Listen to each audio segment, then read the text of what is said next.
like the seats of an 86 Delta 88 coupe on D's and Bones, baby. That's what I'm talking about. Yeah. Going live in a minute, Blizzard King. This is Winter Dinner Spurling Podcast. You are rocking with the realest black men represented. Ain't no lies, cause we winning. Catching flies, ain't no feelings. Uncle D, we the villain, baby. We just left the village, baby. Now we in them villas, baby. Dinner Spurling Podcast. Tuning in, we get it, baby. You can hate the player, hate the game. We love all you haters. Hate watch, hate watch. Calling lovely ladies. Hands on your knees. You can thank us later. We snatching the crowns off of queens. We obliterate them. Tell the truth, train the devil. They trying to eliminate us. You begging the sipping haters. Peeling layers off potatoes. Whoa. Southern Cadillac music like Outkast. Ain't jumping without bass. Tennis Spurling Podcast. Whoa. Southern Cadillac music like Outkast. Ain't jumping without bass. Tennis Spurling Podcast. Whoa. We have to clean up what's going on in our house before we do anything else.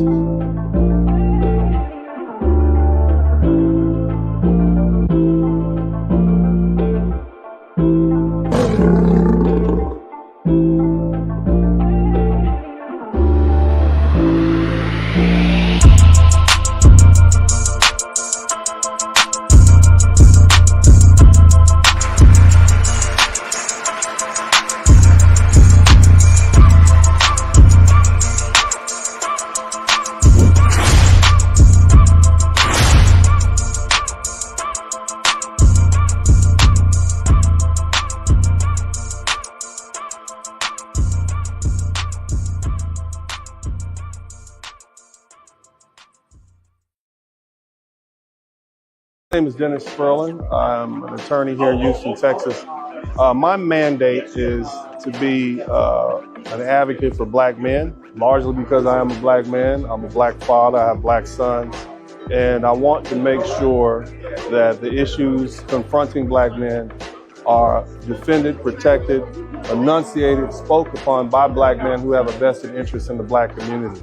And so my draw to the Black Manosphere, or YouTube in general, to use my voice, my wisdom, my experience, was solely because black men weren't being heard. But they're hearing us now. They're hearing us as to our issues related to modern relationships, politics, education, finance, and so many other things. And I'm extremely proud of these gentlemen. I'm extremely proud of the people who put this together. It is a wonderful event, and I look forward to attending in the years to come.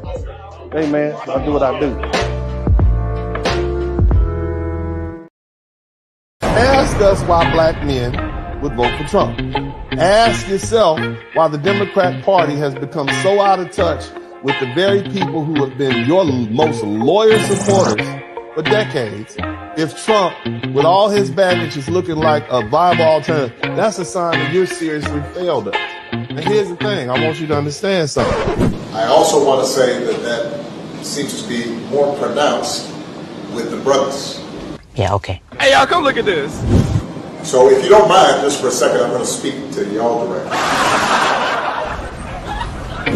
You stupid. President Obama's recent suggestion that black men may be hesitant to vote for you because you're a woman. Let me first say that I'm very proud to have the support of former President Barack Obama. Ooh, baby, you're especially kind of stupid, aren't you? And I think that the important point that I will make over and over again is I don't assume to have the vote of any demographic locked down. I have to earn their vote. And I'm going to work as I've been to earn that vote and to win on November 5th. Why do you support Trump over Kamala? I speak more for the bigot to show you who he is than the girl who a bigot and don't want nobody to know. That's why it's on TV. Tell, lie, vision. Baby, I don't smoke blunts. Don't assume, don't make an ass out yourself, cause dollars is what we all want. Don't pander to me. Please stand up. Respect what I need. And weed ain't one. Keep us high and string us up. Hangman. Money raining on immigrants doing the running man. Vote like black women. She twerking ass. All gender bathrooms. Perverted ass. Black men, we built this. Check the books. Yeah, believe it or not, check your looks. Intellectual, far from uneducated. FBA, what you say, I'm regulated. When black men make it, get agitated. White ice is colder, niggas elevated. Revolution is evolution, emancipated. Hate the woman who made you the hella hated. Why you uplift everybody who ain't related? Politics, you find out who really playing. Vote black, but get nothing. Sit on the couch and still nothing. Vote the same each time that we getting hustled. A change his mind, nigga screaming, you. It bees that. So tell your mama and tell Kamala to tell Michelle Obama. President Barack Obama. The congregation of black men does not need your advice or your guidance on who to vote for.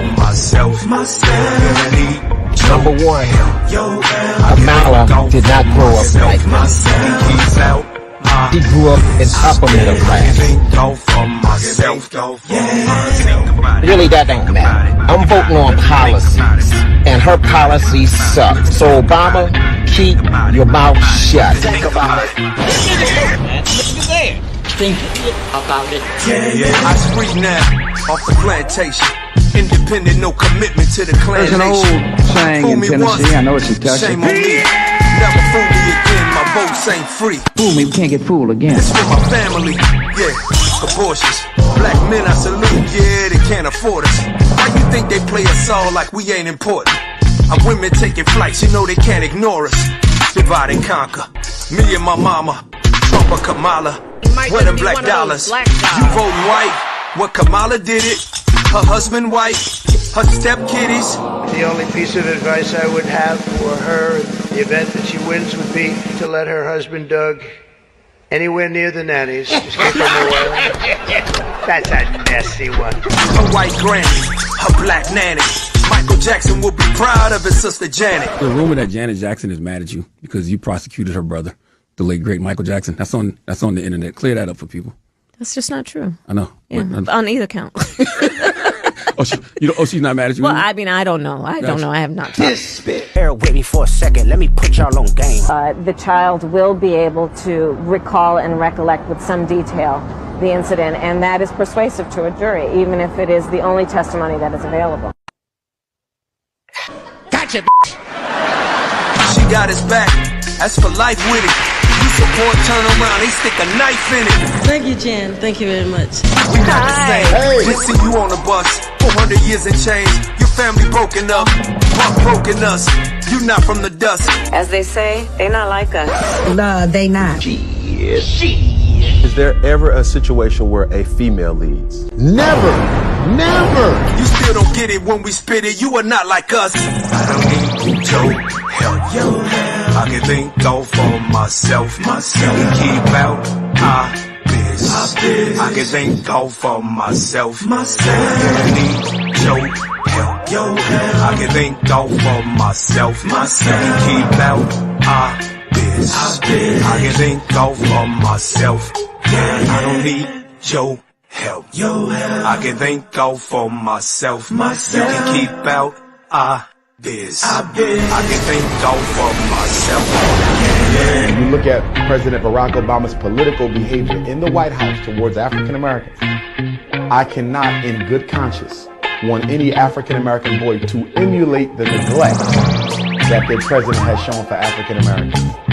So let me get this straight. If I vote for a party that can't define what a woman is, I'm no longer ridiculous or crazy. If I vote for a party that wants boys in my daughter's sports and restrooms, I'm no longer ridiculous or crazy. If I vote for a party that thinks they can pander to me using kente cloths and hot sauce, I'm no longer crazy. If I vote for a party that has done nothing but destroy my community for the last 60 years and open the borders in order to replace my vote and destroy my community further, I'm no longer crazy. If I vote for the party that wanted to keep me from voting, wanted to keep Jim Crow, wanted to keep slavery, party of the Klan, I'm no longer crazy. We somehow don't like women. Man, if you don't get your ass up out of here, yo light the White House color ass. So Barack Hussein Obama, kiss our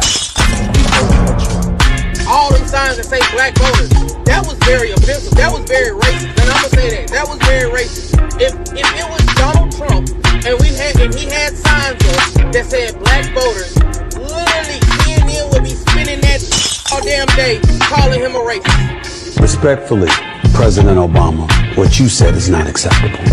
Is it possible? Yeah. Welcome. Shout out to everybody in the chat room. Shout out to the Wrench Mob. My name is Dennis Spurling, also known as Uncle D, the Blizzard King. I want to give a big shout out to everybody who came through already. Telvin King, Urban Eagle, LJ, man. Shout out to all you guys, man, who've been hanging out with me for so long. Look, it's a very peculiar time that we live in. We are standing in a crossroads of cultural and political shift that's reshaping the landscape of Black America. For decades, the Black community has been a stronghold of the Democratic Party. They've had our loyalty, and it's driven by the fight for civil rights and social justice and economic equality. But now there's a growing divide that we can't ignore, and it's a divide that pits young Black men against the world. You know what I'm talking about?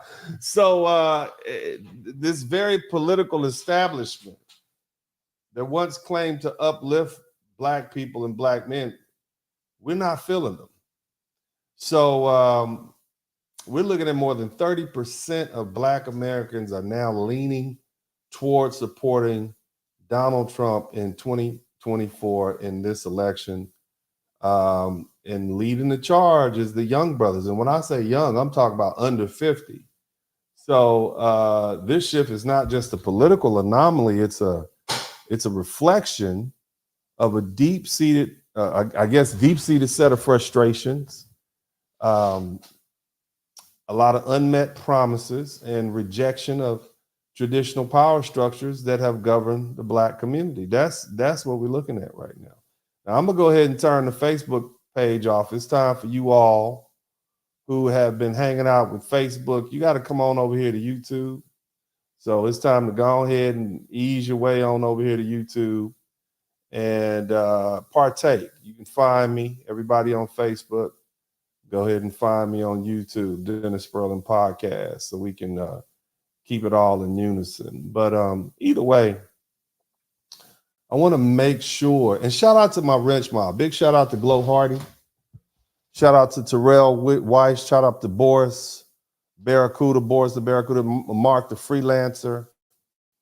All the brothers, TIQS. Who else we got in there? Shout out to everybody who came through early with the super chats early. Urban Eagle. Big shout out to LJ.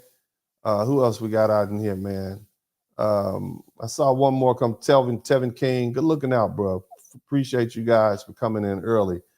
But again, and I want to talk to my Wrench Mob. I talk to everybody, but I am uniquely positioned in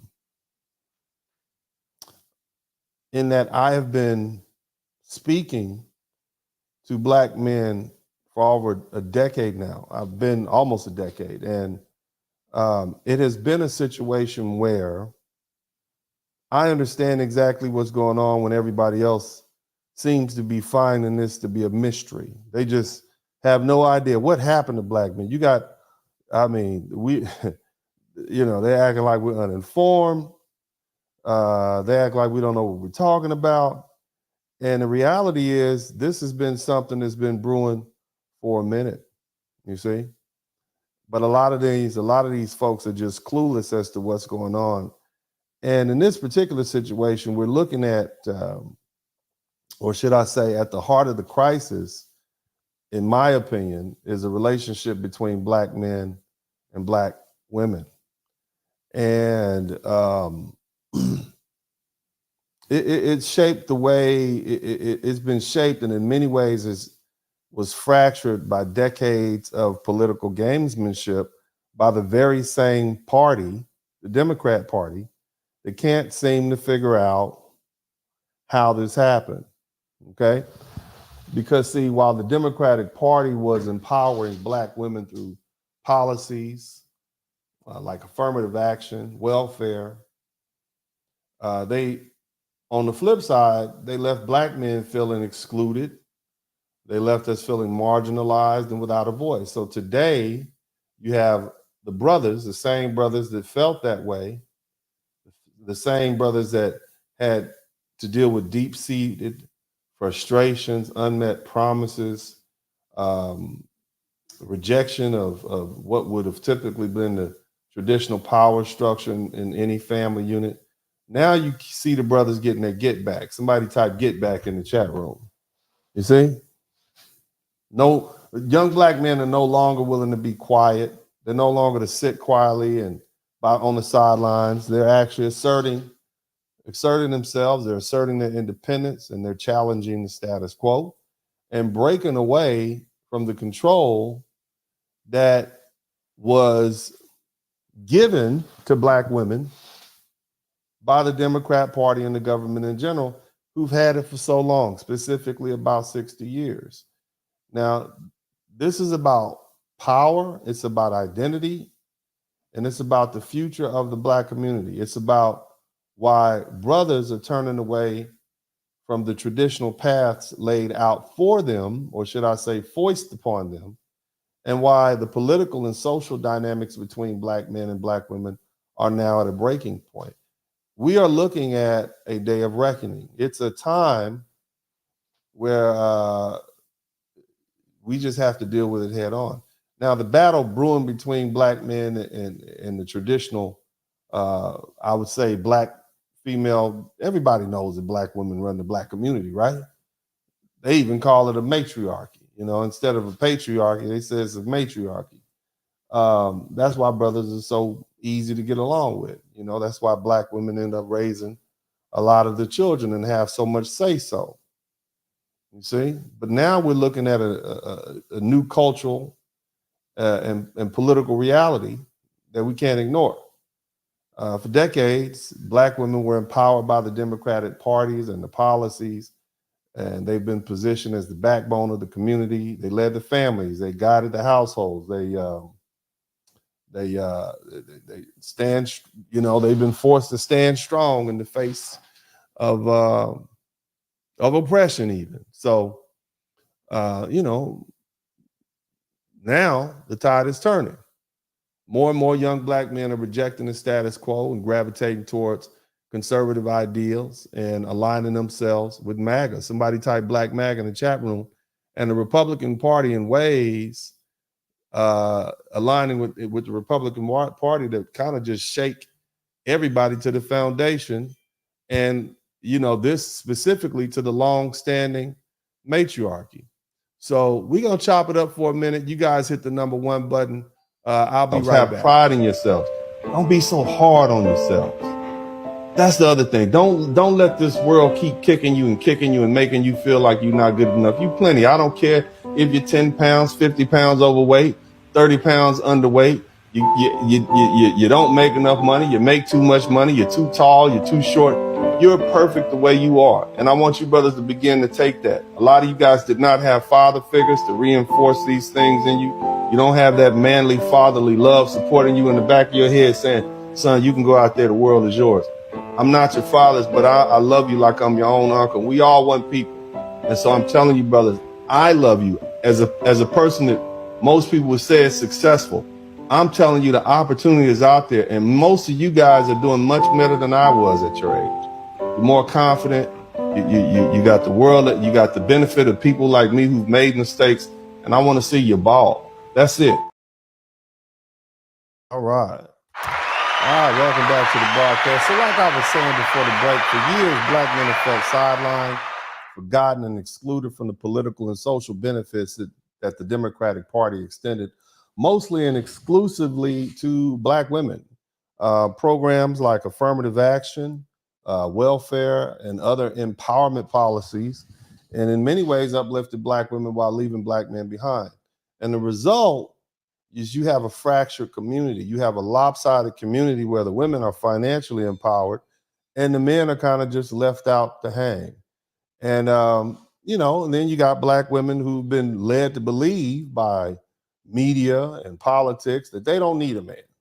And black men felt, you know, we felt that we've been abandoned by both the political and system and even in our own homes to some extent.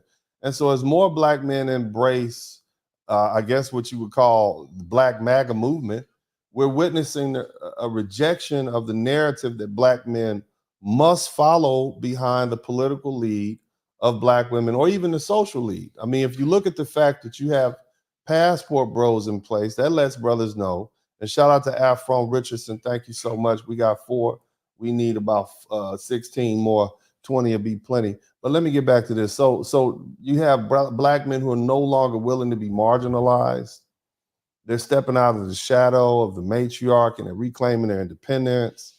Or really they're believing black women when black women say, I don't need a man. And they're aligning themselves with the conservative party, which is blasphemy. You see what I'm saying? Because if you align yourself with the conservative party, that is tantamount to meaning you're aligning yourself with a patriarchal regime. You see?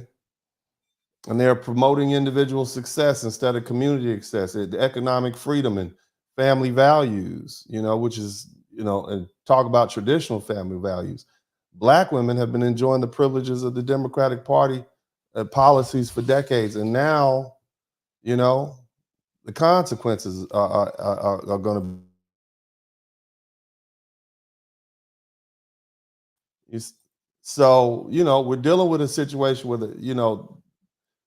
Black women and the Democrat Party are losing their grip on black men, okay? And see, I want you to understand this nuance.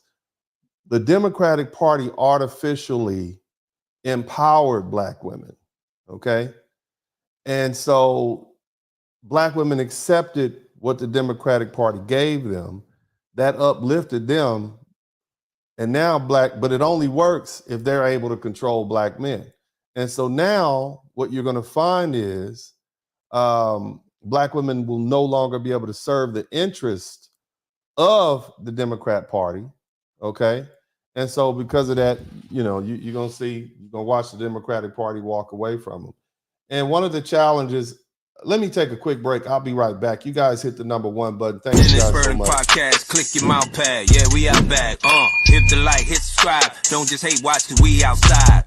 Let them hate watch. Go and play pop. We just lay back. He don't play that. We on playback. We on playback. We go way back. Black men, yeah, we earn something. Tune in, gotta learn something. Uncle D podcast bump it. Likes up, hit the sub button. Black men, yeah, we earn something. Tune in, gotta learn something. Uncle D podcast bump it. Likes up, hit the sub button.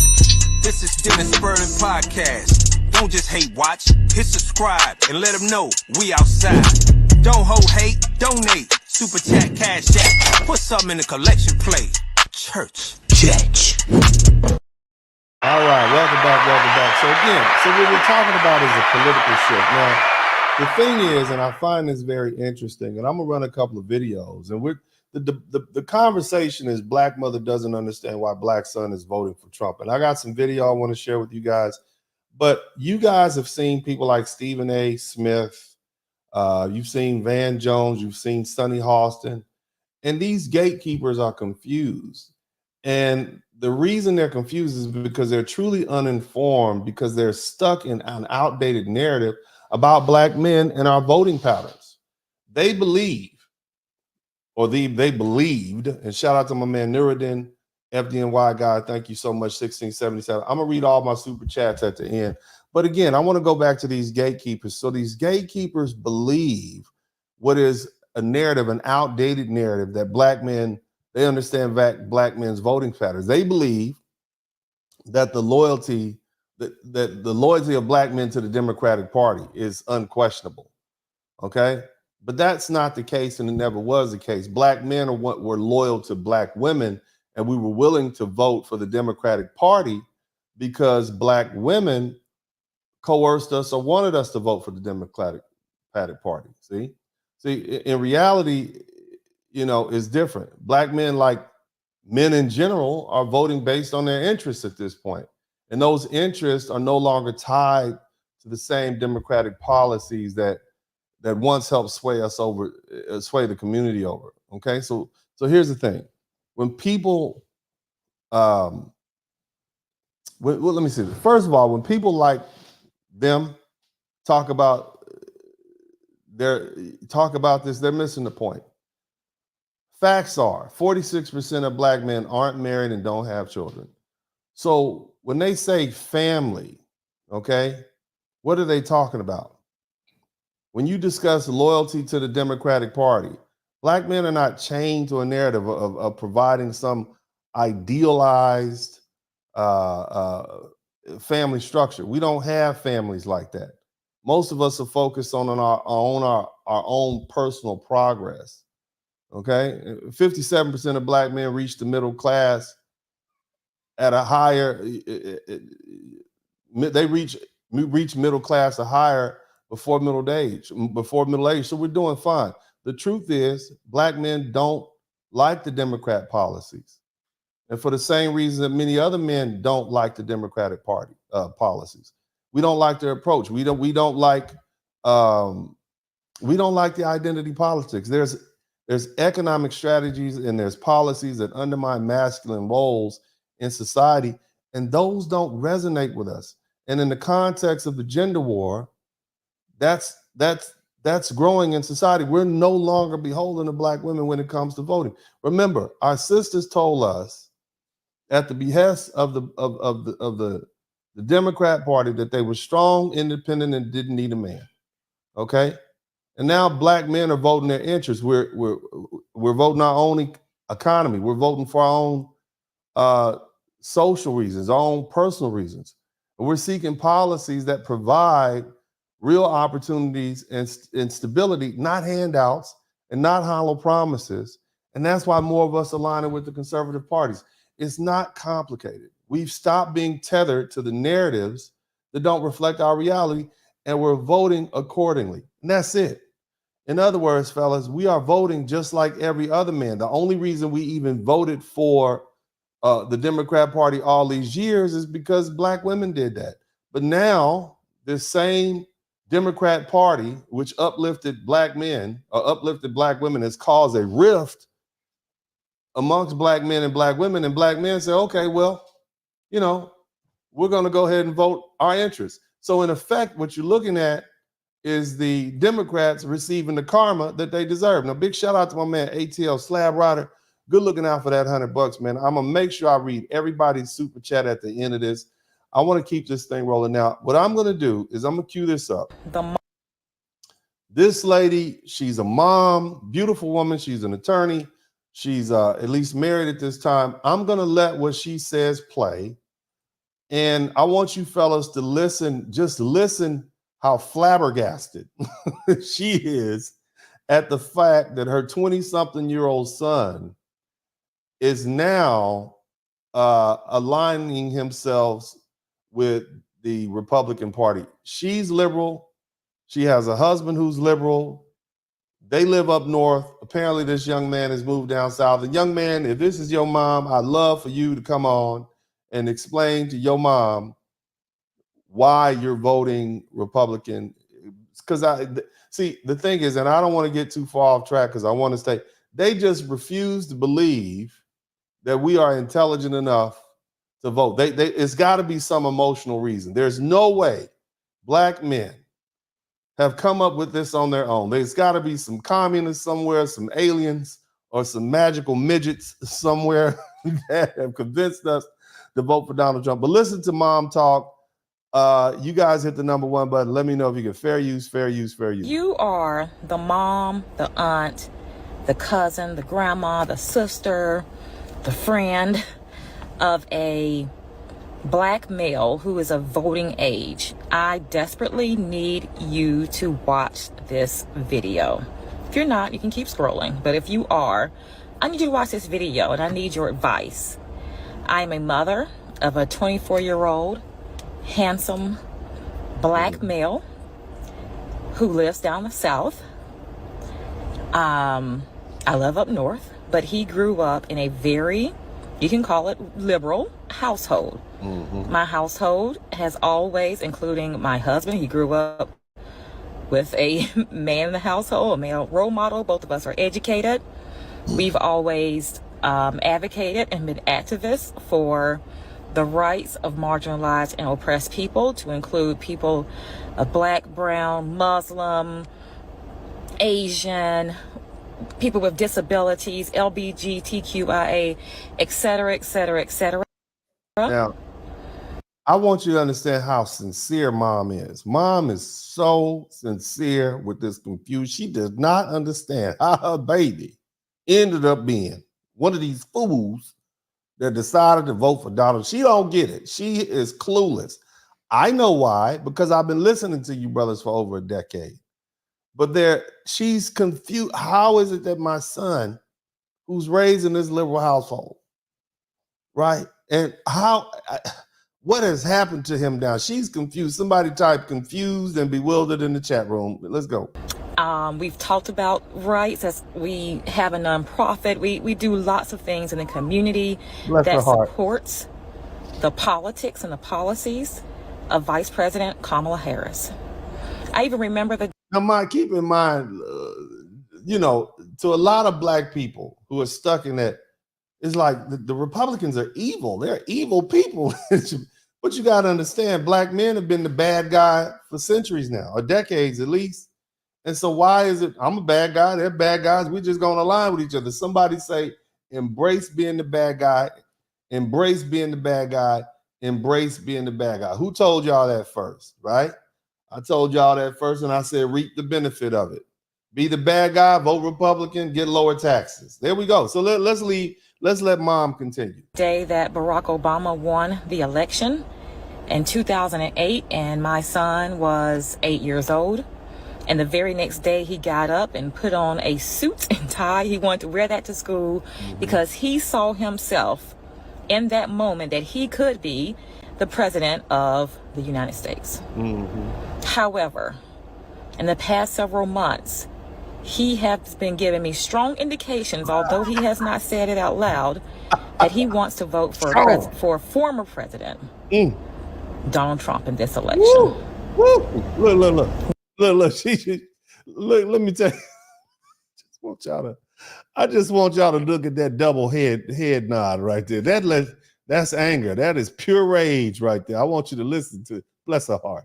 However, look at the double head nod. In the past several months, look at the head nod. He has been giving me strong indications, although he has not said it out loud, that he wants to vote for a former president, Donald Trump, in this election. We are constantly. Bless her. She hot. She running hot. You see that double shake? He wants to vote for Donald Trump. All she needed was That's what should have followed that. So yeah, she is confused. She is legitimately bewildered while her son, her handsome son, who did community service with her and her husband, could vote for this angry, mean man who was xenophobic and racist and all. She don't understand that. All right? Let's keep listening. Talking him off of that ledge. Talking him off. We trying to, every day he calls. She is trying to, how could you vote for him? How could you vote for this man? What is wrong with you? I didn't raise you like that. I could bet that probably popped up a few times. We are constantly defending Vice President Kamala Harris and reinforcing what we experienced under the oppressive conditions, the police brutality, et cetera, that we experienced under the presidency of Donald Trump. We have to continue to We are trying our best to scare him back to the Democratic plantation. And we are doing, me and my husband, we are doing the best we can. How could you want to vote for this man? I bet this sister's giving all kind of closing arguments. She is using every bit of her law school lawyer experience to try to convince her son. And she out here feeling bad. She might darn near feel like she failed because she can't get this boy to jump back on the Democrat plantation. He's free. He done freed himself, praise God. He done freed. Where is this young brother? I need to talk to him. We need to give him a medal or something like that. Let's keep listening. Project 2025 and what that's going to mean for him as a black man in the future. But for some reason, about once a week. You see that? Did you see that head turn like that? For some reason, once a week. Look, it's so much. It's so much. nonverbal communication going on. Look at this sister turn her head. Under the presidency of Donald Trump. Look. We have to continue to reinforce Project 2025 and what that's going to mean for him as a black man in the future. Watch the head turn real quick. But for some reason, about once a week, he must be we have to dating a talk white him girl. off that ledge. I'm not sure what's going on with our young black man. He grew up in a very privileged household. In other words, I don't know what the hell is wrong with this boy. He grew up in, this is what I want you to pay attention to. She tight, her jaw is tight. I want you to hear, she basically said he grew up in it, we should have made him suffer. Listen to this. Man, he grew up in a very privileged household. He has had all of his needs met, and maybe because he hasn't had to go a day without health care, he hasn't had to go a day without food and his basic necessities.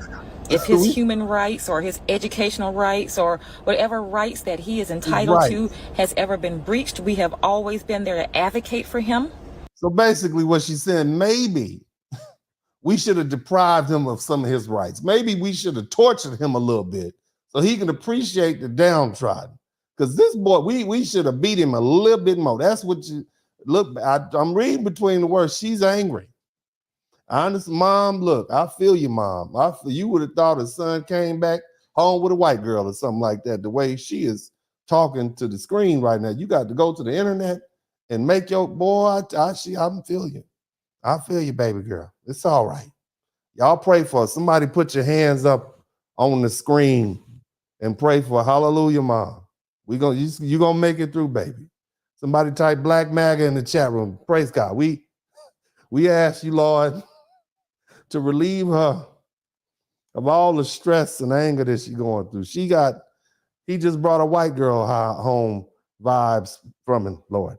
Help her get free, Lord. Help her get free. She don't know what to do with this. Let's keep listening to Mom. And maybe that's the problem. Maybe that privileged life that he has experienced of a young black man.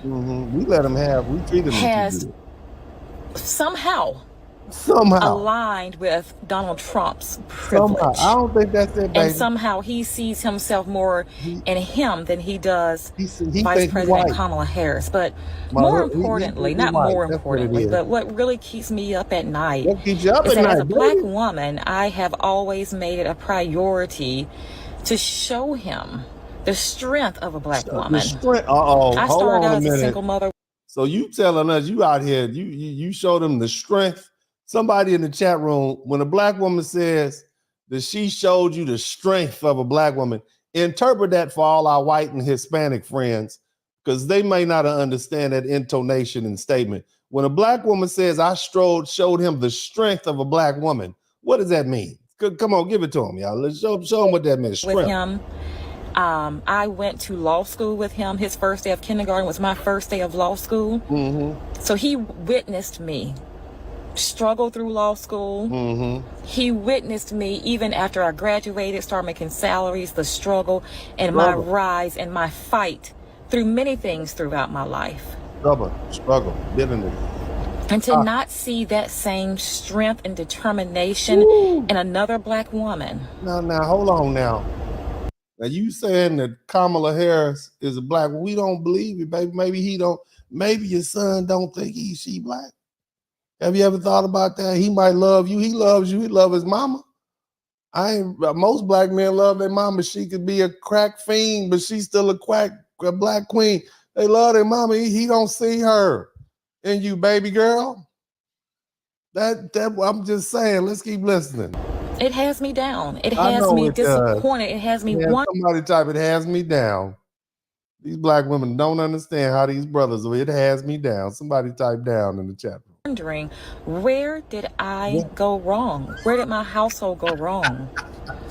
Why am I having to have these conversations? These are just not conversations that I ever pictured having with any child of mine. With anyone, honestly, that shares my bloodline of people. The whole family has advocated for civil rights. I come from Montgomery, Alabama. My whole family was involved in some sort of civil rights movement throughout history. She talking with her hair too. So if you are, again, a black mom, sister, cousin, help me, aunt, whatever, friend, Whatever, baby girl. grandma, I know. and you're having to have these same conversations, just let me know. Let me Let know me I'm not know. alone. Let me know. Let me know what you're doing, how you're having these conversations, how they're going for you. Let me know. I need some support, y'all. I do. I need some support. Let me know. But let's get this done. Let's get this done. Let me know. So she just, bless her heart. We're going to pray for her. She don't know. She don't understand. What happened? How did I lose my son? Okay? How? What happened? Look, let me do this. Just, first of all, she's sincere. She really wants to know what happened. This black liberal mom, she's questioning, why does my son support Trump? And we need to look beyond the household into the broader cultural and political landscape that this young black man is navigating today. First, it's important to understand that the experiences of young black men today are vastly different from the generation that grew up under the civil rights struggle. While many other black Americans grew up with a strong loyalty to the Democratic Party as that party of progress that they once were, young black men in 2024 growing up in a world where many of those promises fell unfulfilled. They see our community still grappling with poverty, high unemployment, police brutality, and mass incarceration. And for some, the traditional political approaches of the Democratic Party feel stagnant and disconnected from their real world day-to-day struggles. And this disconnect is exacerbated by the fact that many young black men feel excluded from social advancement that they see women, black women specifically, benefiting from. As this mom in this scenario, she mentioned her son grew up in a privileged, supportive household. But the thing mom needs to understand is that doesn't negate the social, or should I say societal pressures that he faces as a black man. He's seen black women uplifted by affirmative action. He's seen black women uplifted by progressive policies and gender-focused movements, while young black men, on the other hand, are demonized and overlooked. And whether we're talking about the criminal justice system or the school-to-prison pipeline or unemployment rates, black men have historically been left behind, even in programs meant to uplift the black community. For many brothers, Trump represents a rejection of a system that we feel has failed us. Now, the key here is the Democratic Party's approach to identity politics, which it often pits brothers against sisters. Number one, welfare, affirmative action. Those things disproportionately benefit black women. Shout out to Jamal Smith. And what does that do when you benefit one and done the other? It leads to economic and social empowerment. And young black men feel left out. They're struggling. And these brothers, they see Trump, we see Trump as someone who challenges the system, someone who's going to come in and disrupt the status quo. You see? Somebody who is going to tear down the system that's responsible for marginalizing us. And Trump, for all of his flaws, he presents himself as a defiant figure who doesn't care about politics. He doesn't care about political correctness. And for many brothers, that resonates with us. You understand? And we feel that, we're constantly being told that we're the problem. And whether it's a discussion about toxic masculinity or criminality or deadbeat daddies, economic failure, we're always a problem. Trump, on the other hand, by contrast, offers us a different narrative, and it's something that, one that we aren't the villains. You see? So what you see is this is a cultural shift. It isn't just about Donald Trump, because the brothers have been shifting towards the Republican Party since Barack Obama's last election. You see? And it's about disillusionment with us. It's about disillusionment with the political system that we feel takes our vote for granted but never delivers. And brothers are we see ourselves as entrepreneurs, as independent thinkers. And we're looking for someone who promises to challenge the establishment, the same establishment that's let us down. And we're drawn to Trump's rhetoric. We're drawn to what he said. We like his economic opportunity that he's talking about. And we like his critiques on the political elite and his promises to be the champion for the forgotten American. And if anybody is forgotten, it's definitely Black men. You understand what I'm talking about? So, you know, for her mom, you can see, I mean, look, this woman is genuinely sincere about what she's saying. But she's taking this personal because, and I understand why. Because see, this shift that she's sensing in her son and in Black men in general, it's deeply personal. She feels betrayed because in her eyes, she has given her son everything. She's given him privilege and education and support. You heard her say health insurance. But her son's shift towards Trump is less about personal circumstances and more about a broader sense of delusionment with how Black men have been treated by society and the political establishment. See, there's only one other person that can understand a Black man in America. It's not even Black men who come from the Caribbean or Africa, because they can go home. And Black women can't do it. The only people that can understand a Black American is another Black American. We identify with each other and we see what's happening, you see? So her son's shift towards Trump is less about his personal circumstances and more about a broader sense of disillusionment with how we've been treated by both society and the political establishments.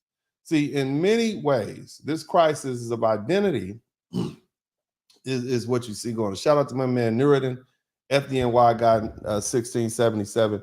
But look, black men are looking for a place where we feel, and we feel we're being seen, we're being heard, we're being respected, we're being valued. And right now, Trump's message resonates with us because we see it as a way to assert our own agency. And rather than continue to follow a party that has purposely divided Black men and Black women and uplifted Black women and gave them all this ammunition to talk bad about us. And so it no longer serves our interests. And this is a hard conversation for many Black women to have. It's a hard conversation for many Black families to have. And some people you can't have these conversations with. You can't go have a conversation like this with a 55, 60-year-old Black man and tell him you voting for Trump. They'll put you out. They're not trying to hear that. You see, not all of them, but most of them. But it's important to recognize that this shift isn't necessarily a rejection of the rights, civil rights progress. It's a reflection of a group of young men who feel left out and who are seeking alternative answers to what we're dealing with. Now, what mom thinks is going wrong, I want to analyze this a little deeper, okay? Now, mom, she's reflecting on her son's political choices. And for you guys who got here late, this pretty lady right here, she's a lawyer back east, I'm sure up north somewhere. And she's confused because her son, who's probably moved down south, he's somewhere in Atlanta or Texas or something, he decided he going full Trump. He's decided he's going to vote for Donald Trump, and she is hurt and confused and just does not understand where she went wrong. She literally said, "Where did I go wrong? What did I do? I must have done something wrong." And it's not about you, baby girl.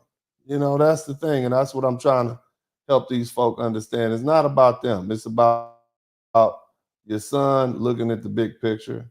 And it only Black men truly understand our experience. And see, that's the other problem. And that's just not registering with her. But the thing is, mom is reflecting on her son's political choices and is grappling with a deeper more unsettling truth. Okay. And she believes that by giving her son a life free from struggle, okay, she's inadvertently lost control over him. Think about that logic. See, in her mind, she's now questioning whether her nurturing and supporting approach may have backfired. So here you got a mom, you got a mom who's nurturing and supporting of her son, and she thinking, I must have been wrong. I should have treated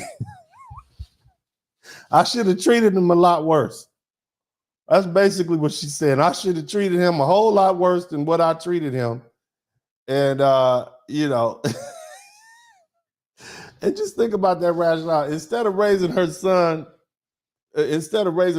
who is compliant and humble and aligned with her values, she's now facing a young man who thinks for himself and who questions her worldview and more disturbingly rejects her political ideology, which she cherishes. And so what she's really wrestling with is the fear that by giving him too much freedom, too much privilege, too much independence, she's created a young man who no longer feels bound to her influence. Okay? And what we know and what we understand about our lovely ladies is that they want that power. They want to have control and they want to have power over their sons. And that's how you maintain power in a matriarchy, is you keep them under your influence. See, deep down inside, her frustration it stems from the fact that her son is no longer under her control, and she interprets this as having gone wrong in her parenting, and that hurts a parent deeply.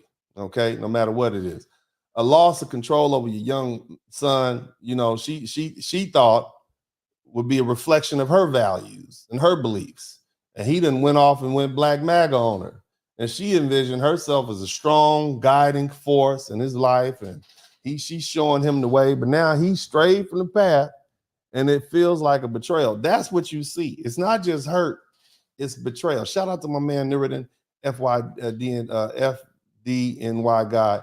So, what's the problem? I mean, if we can dig into that a little deeper. When mom is expressing her doubts about whether she treated her son too well, it reveals, and she's clearly a good mom. This is clearly a good mom right here. We need more moms like her. Her delusionment is earnest, okay? She's honest. You can sense, by the way, she real hurt behind this, okay? And what she's really saying is she's wondering if she should have allowed him to face more hardships, to experience more tough realities that help shape her, okay? And maybe if he had faced the same challenges, he would be more compassionate and more obedient, you see, and more aligned with her worldview. But what she means by humble and compassionate could also be translated to broken and compliant. You understand that? Somebody type buck breaking in the chat room. Somebody type buck breaking in the chat room. You see? Maybe, in other words, I should say, she questions whether shielding him from struggle has made him independent to the degree that she can no longer control him. She looks back on it. Shout out to my man Nuridan, FDNY guy, 1677, man. Shout out to you, man. I'm gonna read all of these super chats in a minute. But she looks back on her struggles, and if you listen to her conversation, she said that he was in kindergarten and she was a single mom at the time, and she put herself through school. So it sounds to me like she got married afterwards. I don't know if she married her child's father, but that's what it seems like. But she's looking back on her own struggle and the grind of being a single mom and going to law school while raising her son. And she's looking at the personal sacrifices she made and she had to give so she can give him the best life possible. And she feels that, in some ways it was too easy for him, you see, and maybe he didn't have to scrap and claw like she did. And maybe he didn't have to experience the weight of systematic oppression in the same visceral way she did. And because of this, she feels as though her son hasn't developed that same compassion, you see, or really maybe that same fire or fight that she believes so passionately in as far as her beliefs. So what she's essentially regretting is giving him a life where he had luxury. He had the luxury to think for himself, where instead of one where his experience would force him, mold him, you see, prepare him in a way that she saw fit. In her heart, she may even believe that a more difficult upbringing would have tethered him more tightly to her beliefs and her struggles and her understanding of the world. But ironically, what she did, what she did instead was raise a young man who sees the world differently. And she does, a young man who questions authority, even hers. And he wants to chart his own course. I salute the young brother. Shout out to Wrench Turner. Shout out to Quid Pro Quo. Thank you so much, fellas. So mom is dealing with it. Okay, this is a good woman right here. She is earnestly trying to figure this out. And at the core, and I want y'all to understand something. This is about a power dynamic. Okay, this is a power dynamic going on. This is a clash of wills that we're dealing with. And at the core of her reflection is a power struggle. See, she might not consciously admit it, but much of her disappointment likely comes from the realization that she does not control her son in the way she once thought she did. Kids grow up and they tell you what they think about you. Let them get a little power. You see what I'm saying? They're going to show you, those of you guys who don't know. Okay? And her son, as a child, he looked up to her, I'm sure, and he followed her example, and he perhaps even mirrored her aspirations. But now at 24 years old, this young black man, he's asserting his independence. And he's rejecting the narrative that she constructed for him. And this rejection, it feels personal to her. That's what you see on her face. That's why she really is not feeling, she's a good mom, but she's feeling rejected. Look at the way she shook her little head, turned her head. She don't even understand. She looking at the screen cockeyed. How did I raise this boy? You see, her son's for Donald Trump, her support for Donald Trump. You can see it in her eyes. It symbolizes a break from the values she holds there, but also from her authority as a mom. And this mom believed that by guiding her son closely, by giving him love and structure and education and access, she could mold him into the person she envisioned. But now she's seeing the limits of that influence. Her son has grown into someone who questions her very worldview and makes choices that challenges her. And for a mom who fought so hard to give him everything she thought he needed, this is a hard pill to swallow. And the son she raised to think for himself is doing just that, but in ways she didn't foresee. See, in her mind, she may be speculating, if I had been harder on him, if I hadn't protected him so much, maybe he would be more obedient. Maybe he wouldn't question me. Maybe he wouldn't reject the political values I fought so hard to instill in him.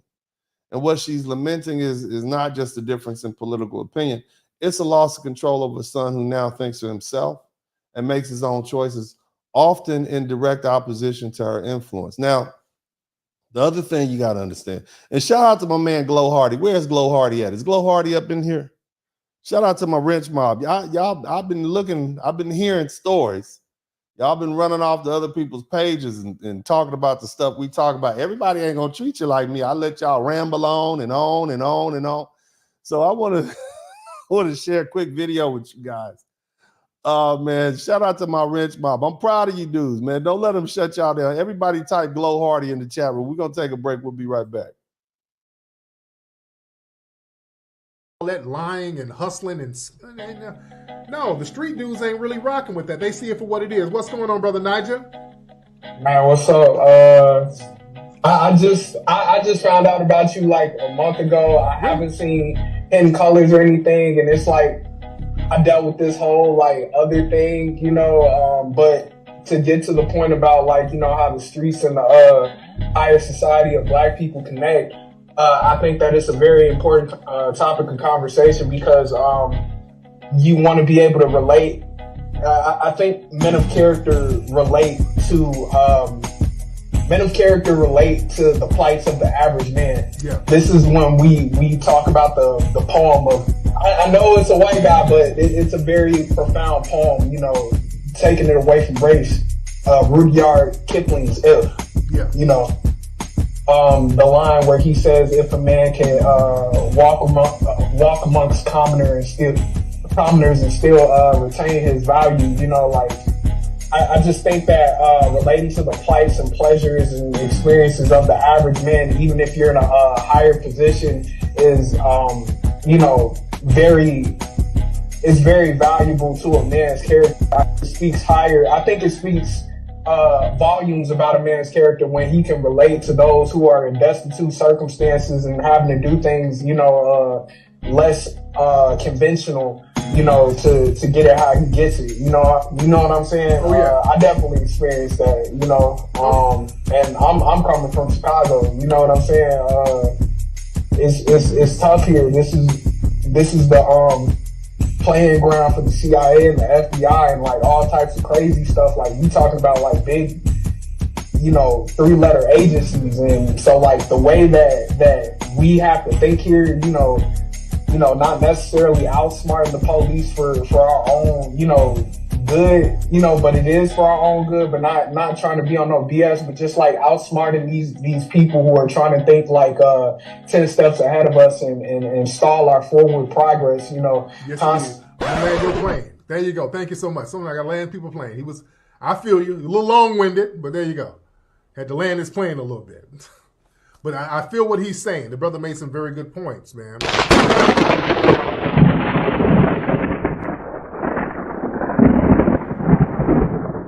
Oh, man.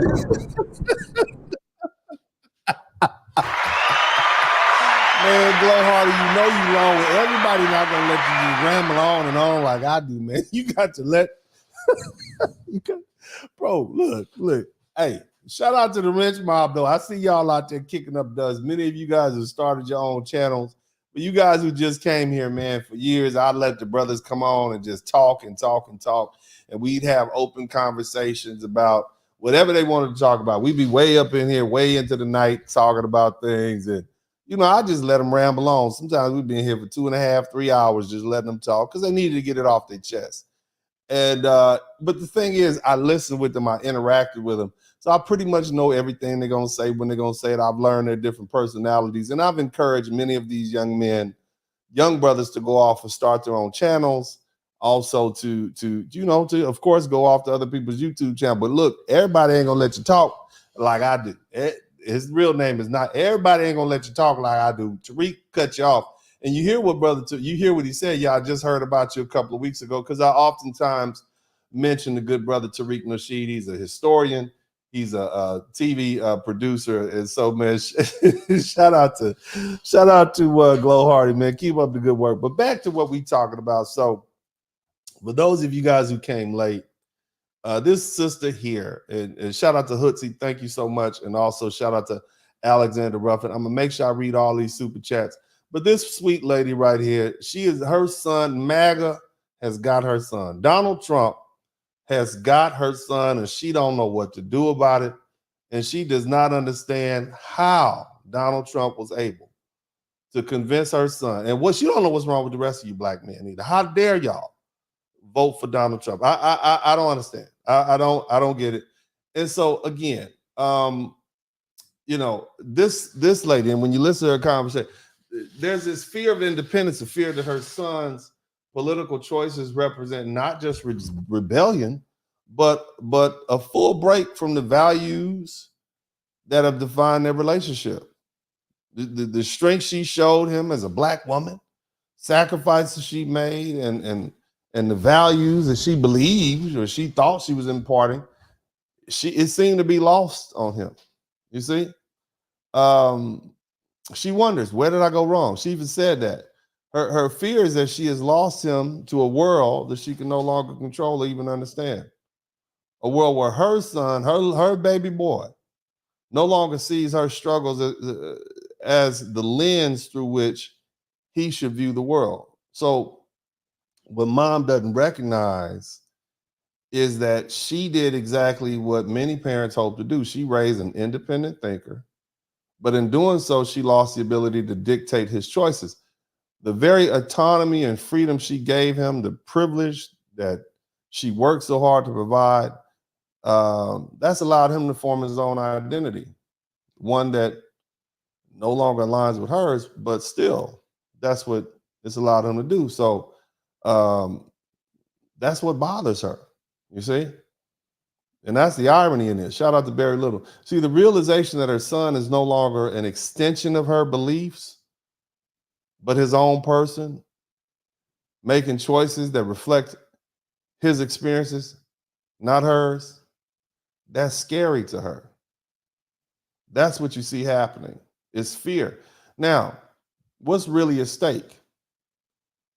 What's really at stake, if I want to get straight to it, is the erosion of matriarchal power in a broader sense. See, this reflects the shifting power dynamics between Black mothers and their sons, Black women and Black men. See, for decades, Black women, particularly single moms, have held immense authority within the Black family structure, often out of necessity, but still. See, they've been the backbone of the families. They've been making decisions. They've been raising the children and everything that goes along with being the boss of the house, the boss of the community. But as more brothers, more young Black men, like her very own son, begin to reject this alignment with the Democrat Party and this being beheld or beholden to Black women and assert our own agency, then that power dynamic is threatened, brothers. See, mom is a microcosm of what you see happening in the greater Black community. Like many others, she's realizing that they no longer have control over Black men that they once did, and it scares them. See, like this woman, her son's independence, it's not just about a political disagreement, it represents a political shift in the cultural power that Black women, particularly those who've raised their children, have held over their sons. You see, and if these young men, if these brothers begin to think for ourselves, the challenge the values that Black women fought for and whooped up on us to have, where does that leave the legacy of this Black matriarchy? Huh? In her heart, she may even fear the loss of influence that she has over her son. And it's symbolic of a larger erosion of control within the Black community and the Black family. She's not just losing her political power, she's losing her authority. Her role as the one who guides and shapes not just this Black man, but all Black men. And that loss is much harder to reconcile.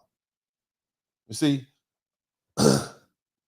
one detail that stands out in this woman's conversation, if you want to look at the geographic separation between her and her son, so just so we can kind of understand the relationship between her and her boy. He lives down south, while she and her husband live up north. And this isn't just a trivial fact. It speaks volumes about the underlying dynamics between them. Now, I'm not knocking mom. Mom did a great job. She's a beautiful woman. She's obviously a very intelligent woman. But this young man didn't just grow up and leave home. He actively distanced himself from his mother, physically and symbolically. This suggests to me, as a parent, he wanted to escape the intense control she had over his life, a control that may have felt suffocating. And we're not talking about an average household here. We're talking about a mom who is a lawyer, which means she's an overachiever. It means she's driven. It means she's opinionated. And it means she's very likely a perfectionist. Now, she'll never admit it, but you don't get to be on that level like that and operating at that high level without having those attributes. And so, and shout out to my man Hootsie. In her eyes, everything she did was to shape her son into the person she believed he should become. And she worked tirelessly. She attended law school while raising him. She fought through the struggles and built a life of achievement. But her son, it seems, was ready to break free from the narrative she created for him. And living down south may represent more than just a relocation for him. It's an escape from the constant influence of a mother who's always been in control, always telling him what to think and how to live. See, it's not difficult to imagine what growing up in the household might have been like for her son. With a mom who's a high-achieving lawyer, there's probably going to be some constant pressure to perform. There's going to be some pressure to be perfect and to meet expectations that she has set for him. And this young man grew up watching his mom push through adversity, and no doubt she expected him to,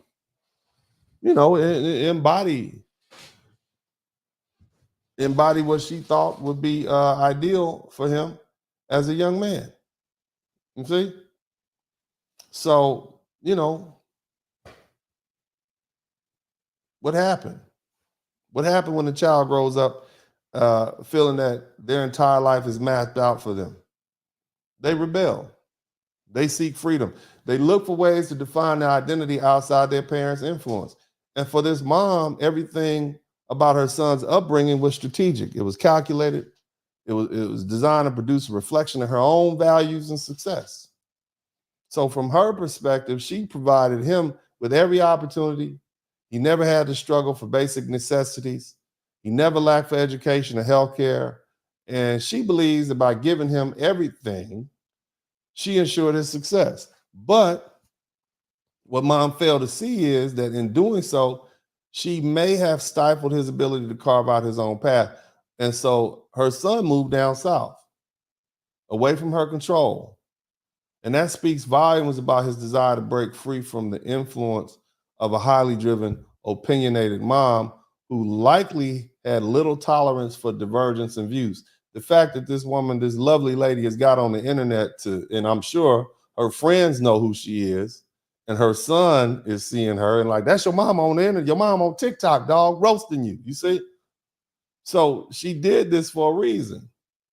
I can't talk to him, so I'm gonna have everybody else who knows me talk to him. So mom is, as I said, her profession as an attorney. Lawyers are trained to argue, they're trained to convince, to win. And in a home, this might translate to a constant push for debate, correction, and control. And every conversation becomes a courtroom. Every decision a strategic argument. Her son, he grew up in this environment. He might have felt that his own voice is drowned out by hers, and his choices were scrutinized, and debated, and ultimately shaped by her own presence. You see, she determined to mold him into this ideal person, this perfect black man that votes Democratic and is beholden to the matriarchy, instead of him being his own person. And her disappointment in his political choices isn't just about Trump, it's about the fact that she no longer controls him. And that's what we have to understand. And that's what you brothers are going to have to deal with. This is about control. She can't influence him, his thoughts, the way he used to. And that terrifies her. And as a lawyer, she used to being in command, crafting an argument and winning, but she's losing this battle. And she has done everything in her power to keep her son aligned with her values and convince him to embrace her worldview.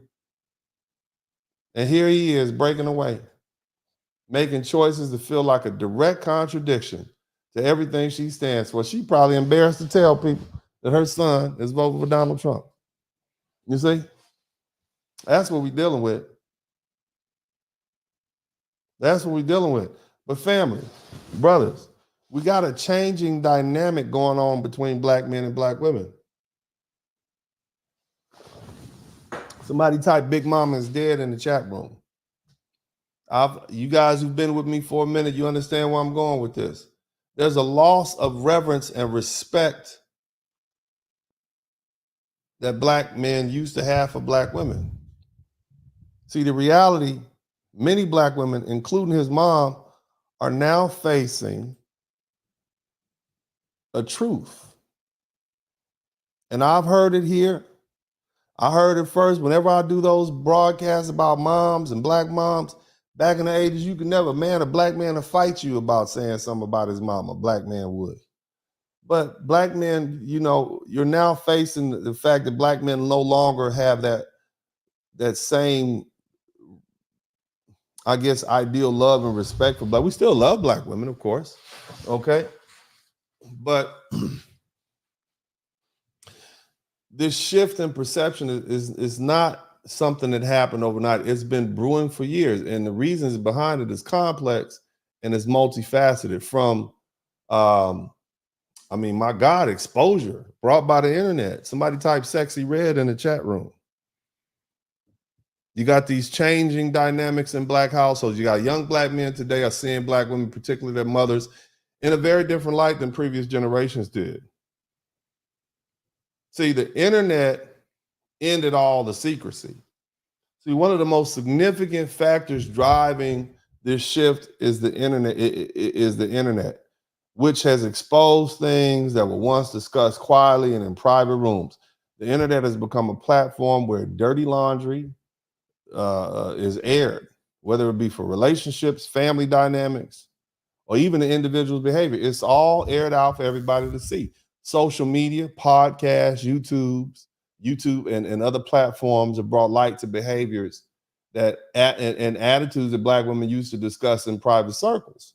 And now the conversation that used to be whispered at family gatherings or other social events are laid bare for everyone to dissect and critique and judge. Black men, especially young black men, are seeing and hearing stories that used to be kept behind closed doors. Who doing what with who? Whose baby ain't for the right baby daddy? What grandma did, what great grandma did, what my mama did. Okay, and we're watching women talk openly about their disdain for black men, about their frustration and anger with black men for little or nothing. You see? And they're talking about how they manage their life as boss babes or independent women. And we're witnessing these contradictions and this hypocrisy and the flaws that come with it, you know. And so for black men, this exposure has created a sense of delusionment. The respect, the admiration that we once held for black women, those older women, the big mama types, the meemaws, especially our grandmothers, our mothers, it's eroding because we're seeing a side of black women that was previously hidden. Them old women didn't talk about all the men they had with. These women will tell you their body count open and won't hide it. You see? And the brothers are seeing the manipulation, they seeing the games, they seeing the complaints from other men, and they seeing the sense of entitlement from women. And it's changing our perception of black womanhood, and that reverence for the strong black woman is fading. You see? We're confronted with an unfiltered, raw version of the reality behind that image. So, mom, okay, who sees herself as something like an instruction manual on what it means to be black, is finding that her son is no longer buying into that manual. Why? Because he's seen the flaws in the model she presented. See, she's part of the generation of black women who champion the idea of independence, boss babe, that mentality, and being a strong single mother. While these traits may have been celebrated, her son, he's seen the other side, and he's seen the cracks in the image. And as this boy gets older, he likely observed things about his mother that she might not have intended for him to see. And he saw struggles. He saw the struggles. He saw the frustrations and the reality and what it means to live a life of a boss babe. Somebody type boss babe in the chat room. I'm going to take a quick break. I'll be right back. Y'all hit the number 1 button, man. Y'all show me some love. And make sure you guys subscribe to the channel if you haven't already. Go ahead and do that. Y'all hit the number 1 button. I will be right back shortly. Okay? All right, y'all make sure y'all hit that number 1 button, man. I'll be right back. Spurling podcast, click your mouse pad. Yeah, we out back. Hit the like, hit subscribe. Don't just hate watch, cause we outside. Let them hate watch, go and play pop. We just lay back. He don't play that. We on playback. We on playback. We go way back. Black men, yeah, we earn something. Tune in, gotta learn something. Uncle D podcast bump it. Likes up, hit the sub button. Black men, yeah, we earn something. Tune in, gotta learn something. Uncle D podcast bump it. Likes up, hit the sub button. This is Diminished Spurling podcast. Don't just hate watch, hit subscribe and let them know we outside. Don't hold hate, donate, super chat, cash app, put something in the collection plate. Church.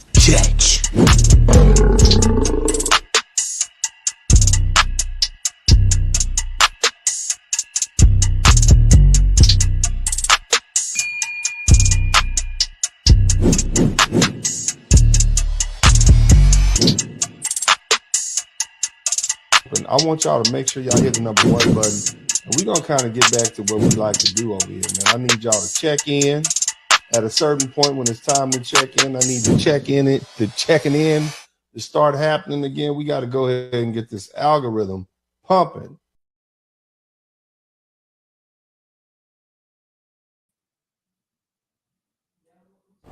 The friend of a black male who is of voting age. I desperately need you to watch this video. If you're not, you can keep scrolling. But if you are, I need you to watch this video and I need your advice. I am a mother of a 24-year-old handsome black male who lives down the south. I live up north, but he grew up in a very, you can call it liberal household. My household has always, including my husband, he grew up with a man in the household, a male role model. Both of us are educated. We've always advocated. Notice she didn't say his father. She said my husband. I want y'all to pay close attention to that. And been activists for the rights of marginalized and oppressed people, to include people of black, brown, Muslim, Asian, people with disabilities, LGBTQIA, et cetera, et cetera, et cetera. We've talked about rights as we have a nonprofit. We do lots of things in the community that supports the politics and the policies of Vice President Kamala Harris. In other words, what she's saying is, like the Democratic Party, we believe in free giveaways and so on and so forth. And we help people. We're compassionate. We're not like those mean, nasty Republicans. But see, what the sisters doesn't understand is your son's perspective is different. He doesn't want to help those Venezuelan migrants who are coming up here, wreaking havoc and skipping the line in front of everybody else and creating more competition. His perspective is different, and she can't understand the lack of compassion. And she's thinking, if I had made his life harder, he would be more compassionate. That's what this sister's thinking. Let's keep listening. I even remember the day that Barack Obama won the election in 2008, and my son was 8 years old. And the very next day he got up and put on a suit and tie. He wanted to wear that to school because he saw himself in that moment that he could be the president of the United States. However, in the past several months, he has been giving me strong indications, although he has not said it out loud, that he wants to vote for a former president, Donald Trump, in this election.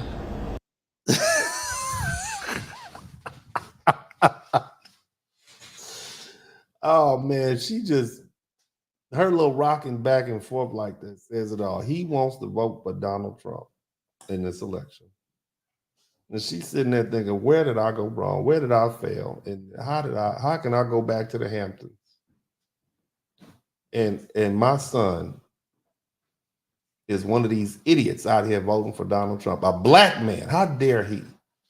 Woo! That's what she wanted to say. Somebody said, woo, in the chat room. So here's the thing, as I said earlier, this little boy probably grew up seeing some things about mom that he saw as flaws. And I'm not knocking this woman. I'm just saying, let's just keep it 100, okay? She might have watched how he treated her husband, who apparently may be stepdad. And it's possible that he didn't respect what he saw. Whether it was a lack of deference to her husband or an imbalanced power dynamic in the home or simply a relationship that didn't reflect traditional masculine and feminine roles, her son saw flaws. See, young black men today are watching how their moms treat the men in their lives And many are not impressed. And in fact, they're repulsed by that. Somebody type passport bros in the chat room. They see their mothers who control and dictate and dominate and reject that. And they reject that model. They want feminine women. And that's why they're traveling down south. And when I say down south, I'm not talking about Texas, Louisiana, Alabama, Mississippi. I'm talking about Colombia, Brazil, Venezuela, even Dominican Republic. And see, that's what you see happening. Mom, it sounds like, likely brought a man into the house. I'm going to let y'all listen to this and y'all tell me if y'all get what I got. We are constantly talking him off of that ledge. We are constantly defending Vice President Kamala Harris and reinforcing what we experienced under the oppressive conditions, the police brutality, et cetera, that we experienced under the presidency of Donald Trump. We have to continue to reinforce Project 2025 and what that's going to mean for him. Now, the thing is, Donald Trump has already admitted that Project 2025 is something that came from a conservative think tank. He hadn't even read it. Okay. So, you know, this is just more Democrat propaganda. And that's not what the man said he was going to do. And I have to take him at his word because he did what he said he was going to do last time. Let's keep listening. As a black man in the future. But for some reason, about once a week, we have to talk him off that ledge. I'm not sure what's going on with our young black man. He grew up in a very privileged household. He has had all of his needs met, and maybe because he hasn't had to go a day without health care, he hasn't had to go a day without food and his basic necessities. If his human rights or his educational rights or whatever rights that he is entitled to has ever been breached, I maintained him well. And because I maintained him like a human being should be maintained, maybe that's a problem. Maybe I should have treated him harsher and then he'd be more compassionate. That's what this lady is saying. Always been there to advocate for him. And maybe that's the problem. Maybe that privileged life that he has experienced of a young black man has somehow aligned with Donald Trump's privilege. And somehow he think he's white. That's basically, my son thinks he's a white man. He think he's privileged. I should have let him suffer like the rest of these N-words. That's what she's saying. That's not cool, baby girl. Let's keep listening. How he sees himself more in him than he does vice president. He sees himself more as a white man. That's my son's problem. That's what she's saying.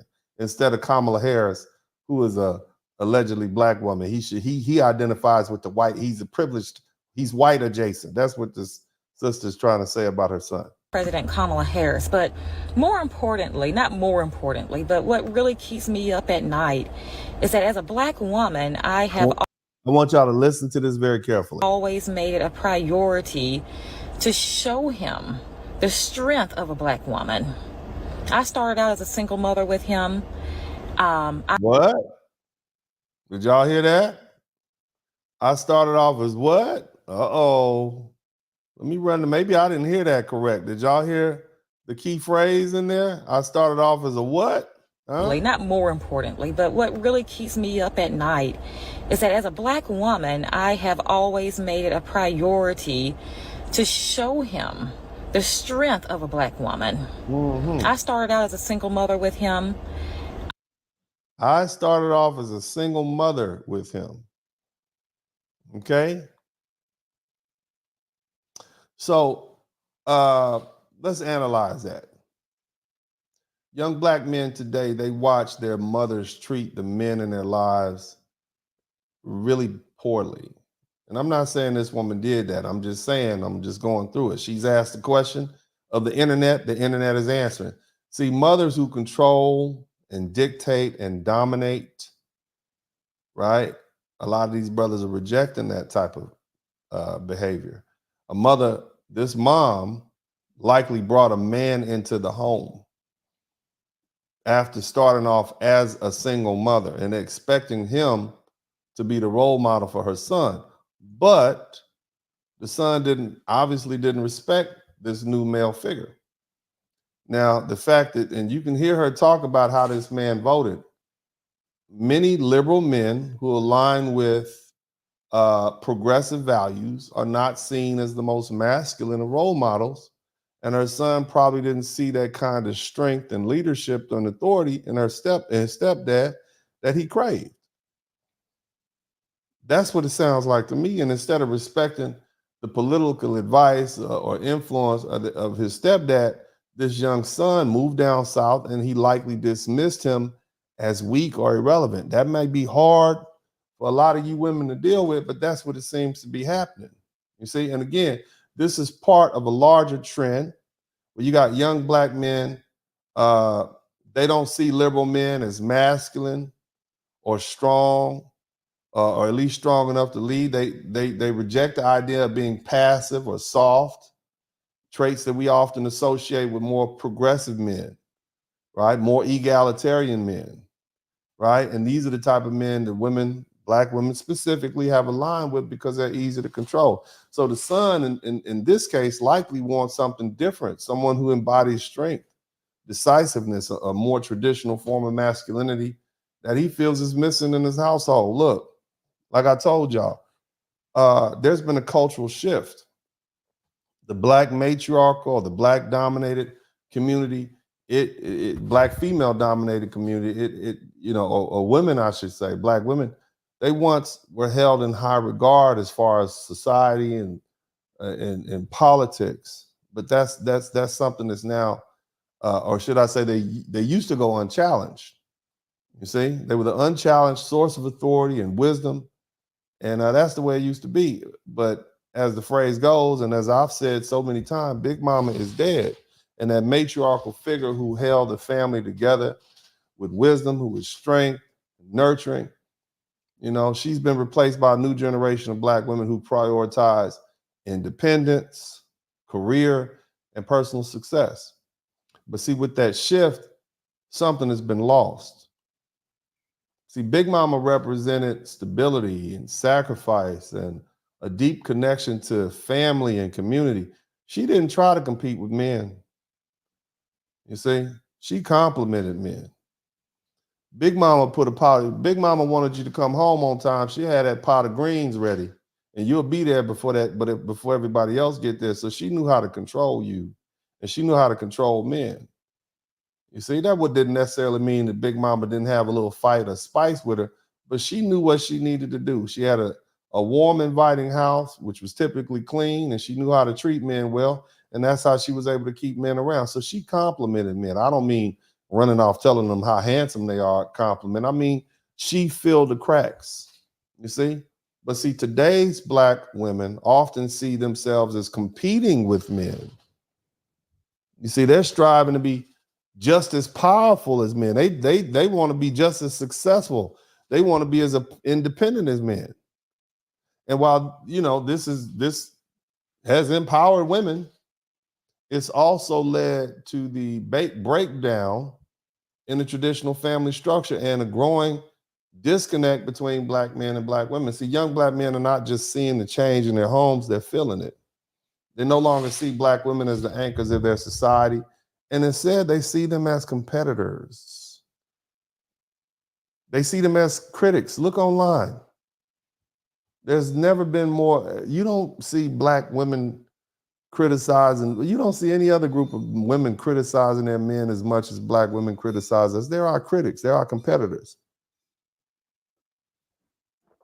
And in some cases, there are obstacles. And these young brothers are watching how black women dominate conversations. Remember how Kevin Samuels used to have to tell these black women who are used to over talking black men to be quiet. You had a black woman who was interviewing Donald Trump telling, over talking the former.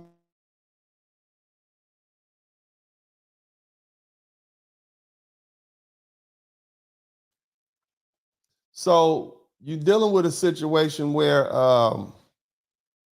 brothers are seeing, and they're seeing everything. You see? Again, that reverence that they once had for women, these older women, it's been replaced by frustration and in some cases outright disdain. It's the truth. And this shift in Black culture, it's a crisis for the Black matriarchy. It's a crisis for Black women. You see? Because see, without the respect and admiration of that Black men once had, that power that Black women once wielded within the family and the community and in the politics governing the Black community is quickly eroding. See, Black men no longer look to their mothers and grandmothers and wives as central figures of their lives.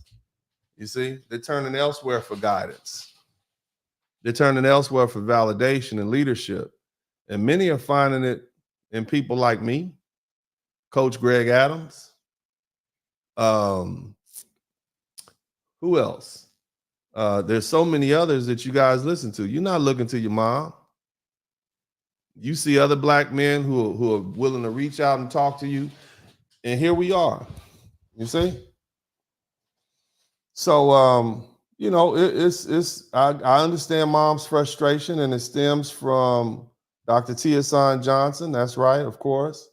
I understand mom's. I get why she's upset at her son's political leanings, but it's about control. She's raised him with a set of values and a worldview and political ideology, and she's expecting him to carry on.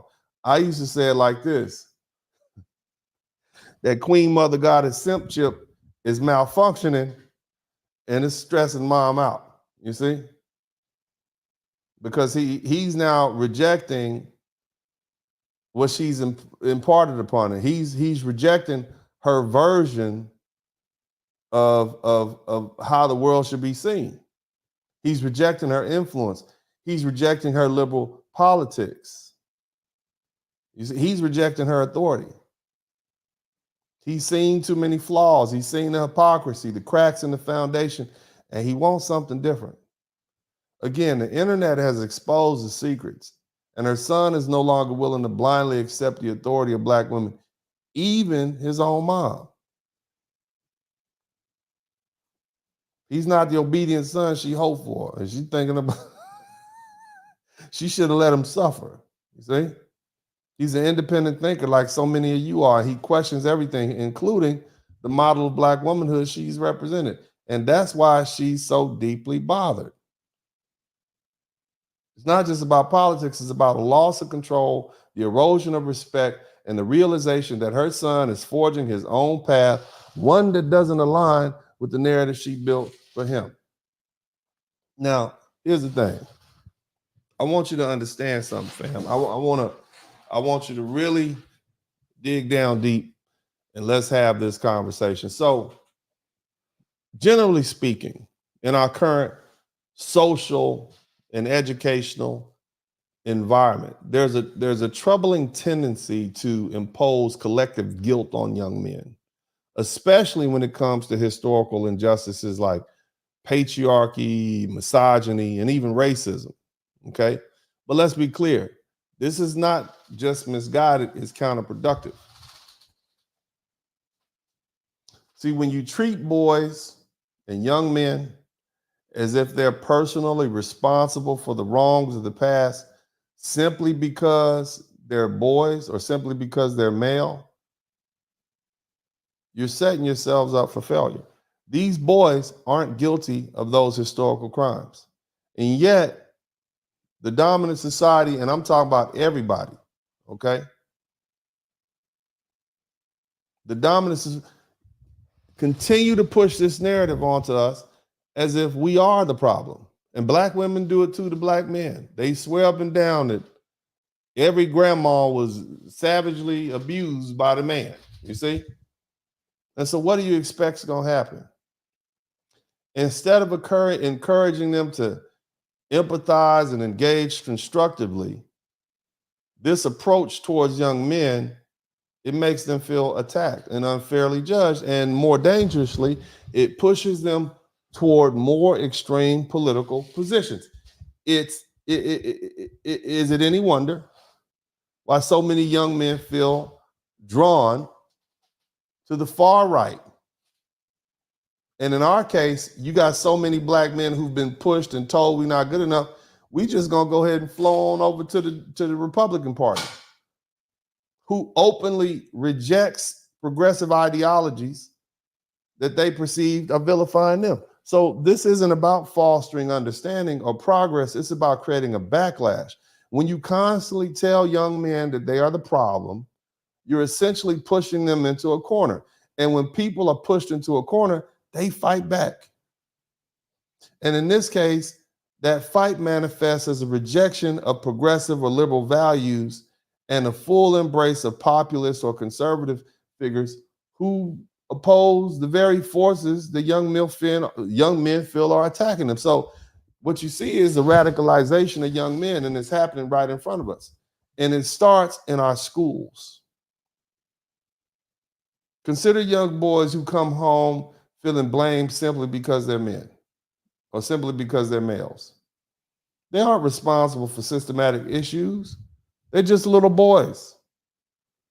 But when school focuses on topics like toxic masculinity in a way that generalizes all men as part of the problem, it leaves boys feeling like they're under attack.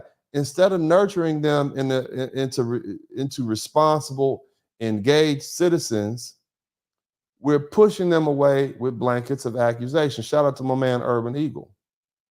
And let's not mince words. This is political self-deletion. If you push an entire demographic into a corner, they will retaliate, and they're going to do so by aligning with people like Trump. And whatever is coming down the road that's worse than him, because it's going to get worse before it gets any better. Just like the liberals went too far left to the extreme, you about to have the Republicans go far, far right. See, young men see Donald Trump as someone who defends them from the relentless criticism of their gender and someone who pushes back against the tide of this progressive political correctness. And why wouldn't they? We've left these young boys with no other option but to fight for their own sense of identity. The problem goes deeper than just resentment. It leads to conservative radicalization. You got young men, especially those in these liberal environments, who are increasingly rejecting progressive discussions around gender and race. They don't even want to hear it. And instead of engaging with these ideas thoughtfully, they just retreat into a defensive, reactionary stance, and they turn to political figures who flatly reject their progressive ideals because to them, it's a matter of survival. And they're being told that their gender makes them complicit in historical wrongs, so they reject the narrative entirely. And the result is a cycle of alienation and polarization. Young men feeling blamed and marginalized turn their backs on progressive politics altogether and align with the conservative and far-right conservative views that promise to protect them from the perceived attack. Let's be honest. This outcome has been inevitable. As long as we continue down the path of assigning collective guilt to men, it's going to get worse. We need to recognize the damage we're doing. We can't expect to build a better future by alienating an entire generation of men who are then expected to build and maintain and defend these nations. That's not going to happen. They'd rather see it burn. If we want progress, we need to find ways to engage these young men, not isolate. And I'm talking about all young men, okay? We don't need to blame them. We don't need to set them off in the corner or force them to feel like they need to isolate themselves for things that they had no hand in creating. Otherwise, the backlash will continue, and we'll be left wondering how we lost civilization in the first place. Now, generally, that's what white men are dealing with right now. Now, the question that we have to ask ourselves is, where my brothers at? How has society pushed black men and boys into a corner? Okay, so over the past 60 years, young black men and boys have been systematically pushed into a corner by society, even by our own communities. We're repeatedly told that we're no good or we're destined to fail.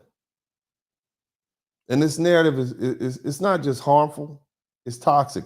It traps black boys in a cycle of low expectation and internalized defeat, and it's become pervasive that even those who claim to support us, right, they oftentimes enforce these damaging beliefs. Society has long portrayed young black men as inherently criminal, uneducated, and violent.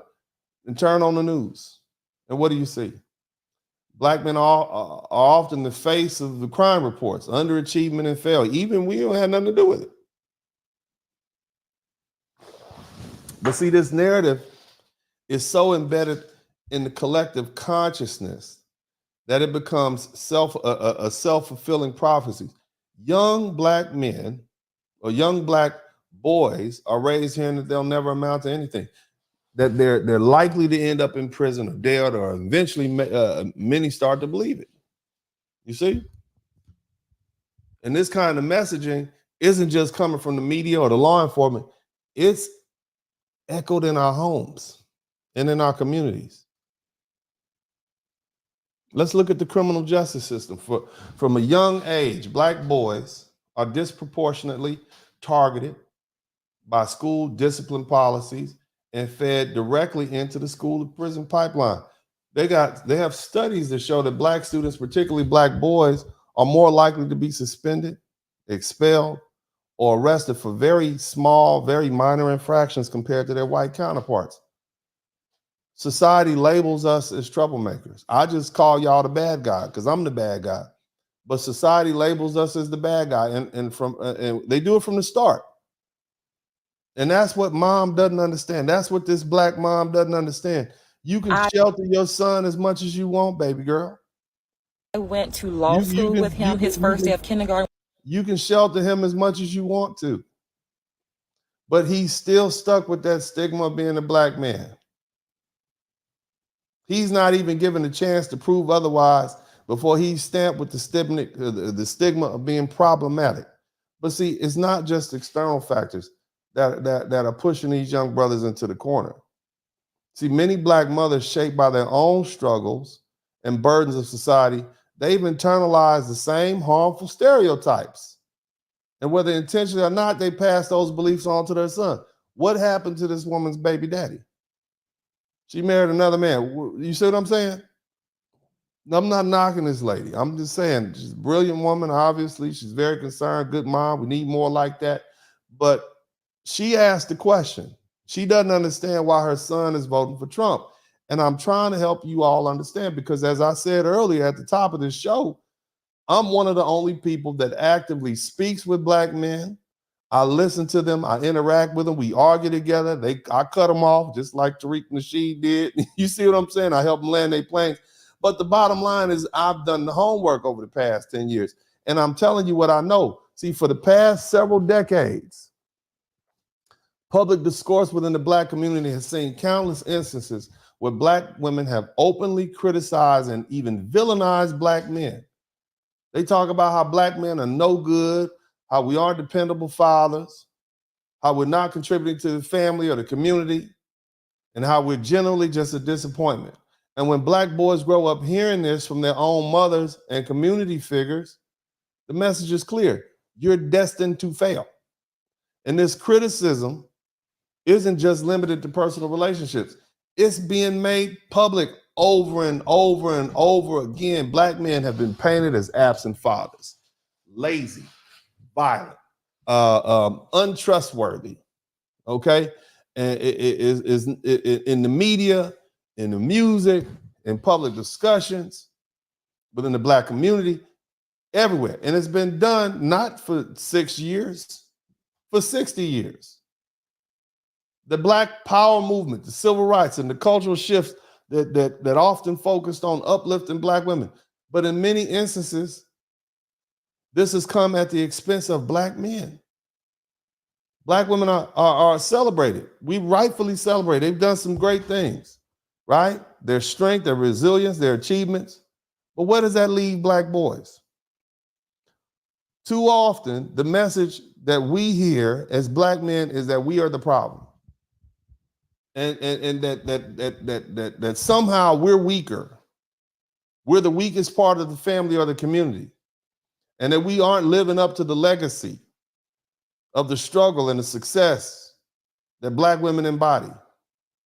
Keep in mind, there have been policies put in place by the Democrat Party over the past 60 years that have artificially uplifted black women and at the same time stripped away from black men.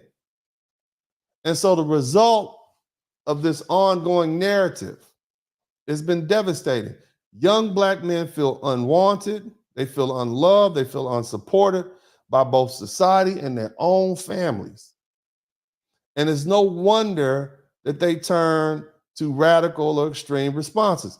They see no place for them. Not in the success story of Black America. They don't see anything for them in these progressive movements that claim to support black people, but often ignore and actually vilify black men. Look at the backlash. We getting blamed for the doggone Donald Trump winning already. And we vote just behind black women as we're the group of men that vote the most proportionally for the Democrat Party. So anyway, with all this being vilified, brothers grow up feeling cornered, and when someone is backed into a corner, they fight back or they give up. And a lot of brothers have given up, but a lot of brothers are fighting back. And see, this rejection manifests in various ways. Some young black men rebel by embracing negative stereotypes. Okay, just go ahead and embrace being the bad guy. I tell y'all that too. Okay. Unfortunately, some of that means some people take it too far and they turn to crime and violence because, I mean, you know, if society has already assigned you this role, why not play it? That's their thing. Other brothers, they withdraw entirely. They become apathetic and disconnected from society, and they believe that they've been written off. And you have a lot of that here. You got the incels here. You got the brothers who say, you know what, I'm not going to be an incel. I'm just going to withdraw from society by using my passport to really leave. You see? And then you got another group of brothers that have internalized hatred and despair that they carry, many of them carry as from childhood. And that leads to self-destructive behavior like substance abuse, depression, and even self-deletion. Look, for the past 60 years, the message has been clear. Black men are the problem, not the solution. You see? And the consequences are evident. Look at the number of black men incarcerated or have been unemployed, disconnected from their family structure. And these outcomes are not just a reflection of personal failings. They're a direct result of being pushed into a corner by a society that has continually told them they're worthless. And this goes beyond external forces of systematic oppression and all that. No, it's internal dynamics in the black community. We can't keep blaming the white man for this. Black men grow up watching black women rise in leadership and celebrate, who celebrate their independence, and who then turn around and publicly critique black men. They grow up hearing their mothers express disappointment in the men in their lives, whether it be their fathers, their grandfathers, their baby daddies, even them, and by extension, them. Because when you talk about a boy's dad and his granddad and his brother and every other man, that means you talk about him too. They see the popular media promoting images of strong black women while portraying black men as failures, criminals, or deadbeats, and lately effeminate. And the message is pervasive. It's damaging. It pushes young black men further into isolation and fuels the very behavior that society and even our own community criticize us for. So, you know, if we don't change the narrative, we're complicit in this ongoing destruction. And that's what you see these young brothers doing. Black boys and young men need to support. We need support. We need guidance for them, not to be treated like society's scapegoats. They need to see they're capable of greatness. They need to see that they're valued members of the community, and that their worth is not defined by the sins of the past or by stereotypes that have been placed on them. And until we address this deep-rooted belief, black men who have So much potential. But who are often pushed into the shadows are going to continue on this path. You're going to lose a generation. You see? So this political shift is this unseen. It's unseen in the past 60 years. You got 30% of black men, 30% of black Americans who are voting for Donald Trump. That's unexpected in this 2024 election. Nobody saw that coming. And it's young black men, it's the men under 45. And this dramatic challenge or this coincides with a long-standing narrative in the black community. It challenges that we're a guaranteed voting bloc for the Democrat Party. And the question is, why are these young black men turning to Trump in such unprecedented numbers? Huh? How dare they? Right? This unapologetic, brash man appeals to the brothers.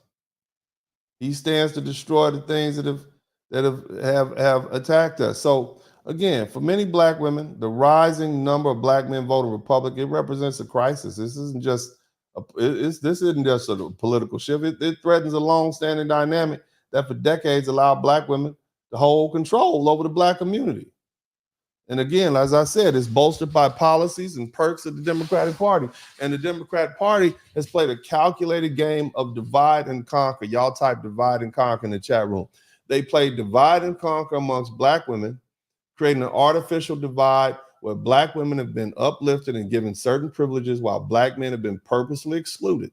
And this divide is now being exposed for, and for many black women, the potential loss of power is alarming. It's alarming. For decades, policies like welfare, affirmative action disproportionately benefited black men, black women over black men. Welfare programs designed in ways that often exclude men from the house. And that created an environment where a single mother is rewarded with financial support while a black father is pushed out. Shout out to my man, Gloria Sabry.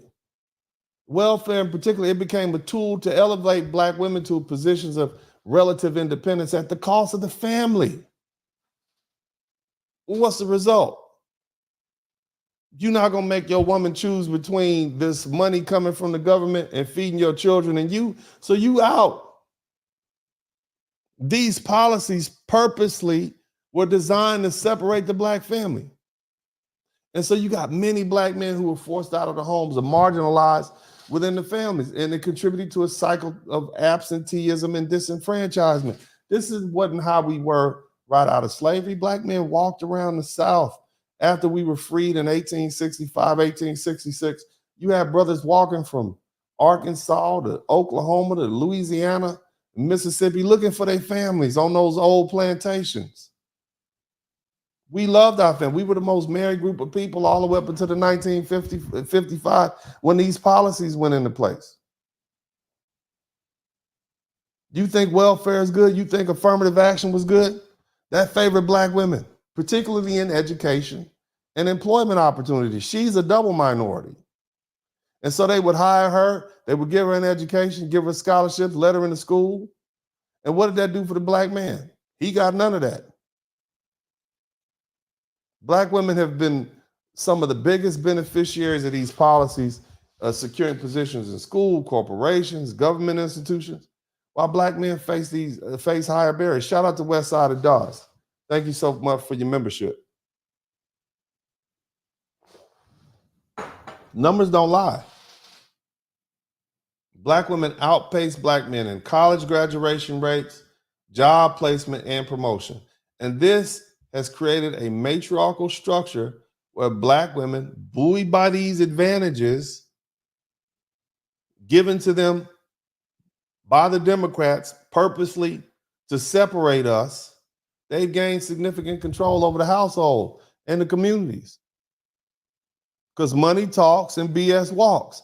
And if the black women got the money, guess what? That left black men struggling to catch up. So the Democratic Party has nurtured and promoted this dynamic, providing black women with privileges and incentives while black men have been largely left out. And for decades, black women have been the most loyal voting bloc for the Democratic Party.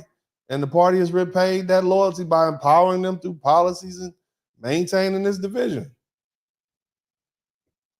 The Democrat Party has thrived on the notion that black men and black women should remain separate. Keep them down, keep us up. Just giving black women more tangibles while marginalizing black men, whether it's through disproportionate criminal and justice policies or limited access to mobility. I would remind you all that it was Bill Clinton that signed the 1994 crack bill into law, which came in 1995 crime bill. He signed that, written by Joe Biden. Shout out to Michael J. They did that. They had to do something with these excess black men. Let's put them in jail. Heaven forbid we give them the same level of education and opportunity we do black women. Oh no, we just gonna put them in jail. And now, this young generation recognizing what's happened, you got 30% of these black folks led by these young black men shifting towards Trump in the Republican Party. And so now you have the power structure within the black community beginning to crack. See, without the Democrat Party's policies and perks and privileges, the black matriarchy begins to lose its grip.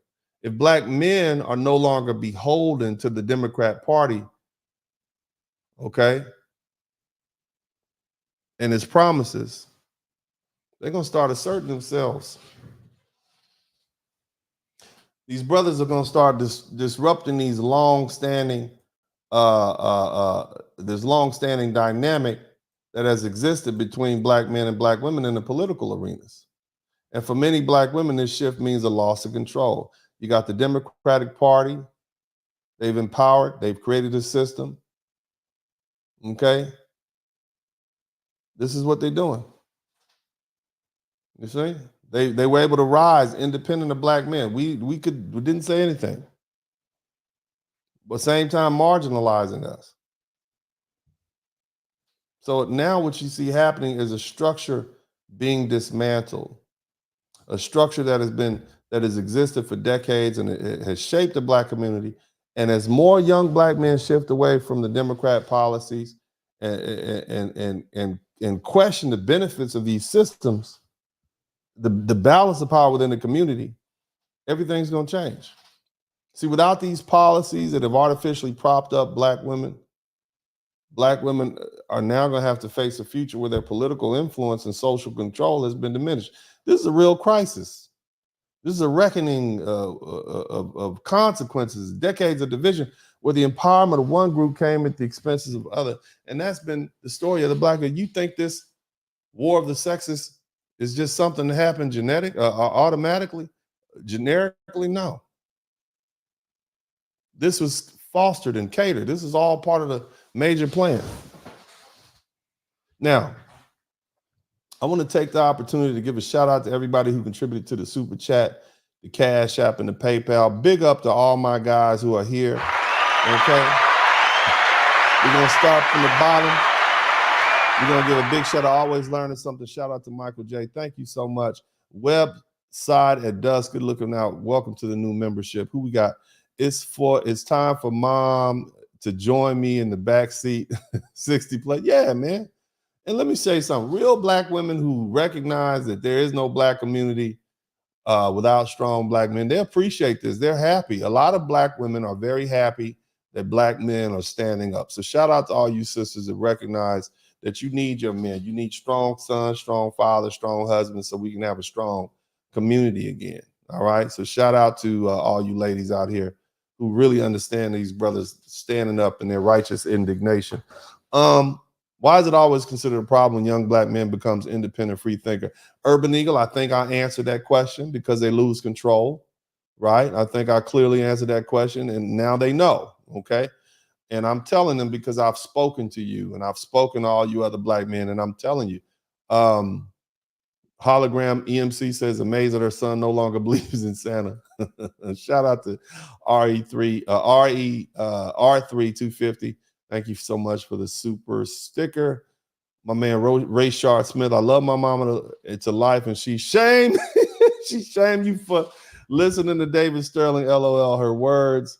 So to Lord Trump and Breakfast Club. Hey man, you know, mom is gonna have to grow up and get over it. They tell all your mothers that Uncle D said. Tell them that their baby brother said they're gonna have to grow up. Tell them all. Uncle D said you're gonna have to grow up. Time for you ladies to grow up. All right. Who else would Hootsie said the mayor has come to the rude awakening that her stallion has rejected being broken. He's following the example of another stallion. Yes, he is. Yes, he is. Shout out to you, bro. Appreciate you for that.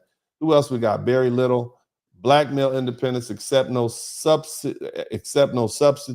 Thank you so much. I appreciate that. Who else we got? Hootsie, Uncle D. This sounds like when raising a simp goes wrong. Right. Yeah, that's another way to put it too. She thought she had him under control. He was going to be the perfect little simp for another sister, and he just said, nah. She should applaud her son's independence and agency. Yes, she should, but she can't do that, man. You know, this is an uprising in the slave quarters. Showing some love to donate towards Uncle D. Fresh lineup. No, man. I know I got to get this. I've been struggling for the past 2 weeks with this hairline. I got a bad haircut, man. I can't be going to them drunk barbers no more. But good looking out, Alexander. Thank you so much, the Uncle D hairline fund. Who else we got? Logical hits. These boomers with the rent on mentality. Now that's an X generation woman, bro. She's Generation X because her son is 24. So she probably had him about 18, 19. So she's Generation X. You see, but it all plays the same. You'll notice that a lot of the beef going on online is Generation X. It's not the boomers. It's not the millennials. It's Generation X. But anyway, shout out to you. Who else we got here? My man Nuruddin, FDNY guy, 1677. I have it for my TWIC cards because I have hazmat on my CDL, but brothers can get it without a CDL application. It's easy, quick. Thank you so much, bro. I appreciate you. Maceo Dingles, $9.99. Thank you so much, fam. My boomer parents feel the same way as well as many friends. They don't get it. The harder they push, the more I'm certain about my decision. I voted early in PA for Republican for the first time in my life. Hey, man, that's just black men getting back to their roots. Shout out to you, fam. Appreciate you so much. Also, big shout out to BB. He says, sounds like she wants more of a son husband and doesn't like it. Yeah, shout out to Dr. Tia San Johnson. Yeah, man, it's about control, like I was telling you guys, and they really don't know what to do at this point. Like, what do you do with this situation where you have all these young men, all these young black men literally rebelling? You know, it's nothing really they can do about it. They don't know what to do about it. It's never happened before. They thought they were going to have us beholden forever. But it didn't. The brothers ain't, we're not doing it. You know what I'm saying? So shout out to you, and shout out to Nuruddin FDNY 1670. So if you guys have the conclave in New York City, my email is Nuruddin 778yahoo.com. I'll be happy to answer any questions, brothers, right have. Okay, thanks, bro. I appreciate that. Rich Turner, black women are given an opportunity to lead, and they fail miserably. The boys can't read or sexually open, socially awkward, and sometimes violent. We got it from here. What a wonderful day in the planet of the apes. Boy, you something else. Shout out to Rich Turner. Good looking out. Quid pro quo, black men, it is imperative that we bring the heat. Our youth are freezing to death. Yeah, man, good looking out, fam. That's a great thought. TIQS, Uncle D, Daily Tuition. Thank you so much, brother. Nuruddin, FDNY guy, 1677. Dennis, I also have some study guides if brothers want to get their commercial driver's license. Also, because you never know where life is going to take you, also, you can become quick readers also. Okay, bro, good looking at. Everybody's seeing that, so that's cool. Also, Elevated Engineer 88. That sounds eerily similar to how white supremacists think. Good looking out. I know, right? Alpha mother and their thumb. Nuruddin, FDNY, 1677. If brothers need help filling out the online application, which takes 5.5 minutes, then they can go to a fingerprint center near them. Okay, good looking out, brother. Brother's talking about CDLs. It's also used for dock workers and poor workers. The work at the seaport, it doesn't cost much, $125, and you also need a CDL to get it. Okay, good looking out, bro. Appreciate you. NURD and FDNY acronym TWIC can stand for Transportation Work Identification Credentials. It's federal credential for people with commercial driver's license with hazmats and doors. I have info. All right, good looking out, man. Appreciate you. Jamal Smith, thank you for the $10. Logic hits because I'm a grown-ass man now, Mom. That's why Dad's a simp. You don't run me. Good looking out, logically. And big shout out to ATL Snap Robin. Thank you so much for that. But let me give you a rock and roll.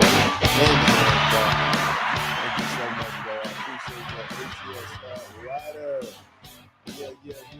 Yeah, bro. Good looking out. All right. So anyway, let's get on to Nuruddin FDNY guys 1677. Hey Dennis, I saw the video of the conclave that you guys did in Houston. If you all decide to have a conclave in New York City, let me know. I can help them with the info on how to get TWIC cards. Okay, good looking out, bro. Appreciate you. Alpha from Richardson, thank you for the $2. LJ, what's good in the chat? Yeah, Urban Eagle, good looking out. And also Tevin King, thank you so much, fam. And one more came through. Who we got down here? They say they want the leaders. We're leading off the plantation. Yes, we are. Shout out to everybody who contributed to the cash app. Now look. Yeah. So look here, man. All right. What are we talking about tonight? This poor lady right here, bless her heart. Look at this sweet little lady right here. She cute too. I know she keep a man. Look at her. She cute. Look. Black male who is of voting age. I desperately need you to watch this video. If you're not, you can keep scrolling. But if you are, I need you to watch this video and I need your advice. I am a mother of a 24-year-old handsome black male. Yes, baby girl. Who lives down the south. I live up north, but he grew up in a very, you can call it liberal household.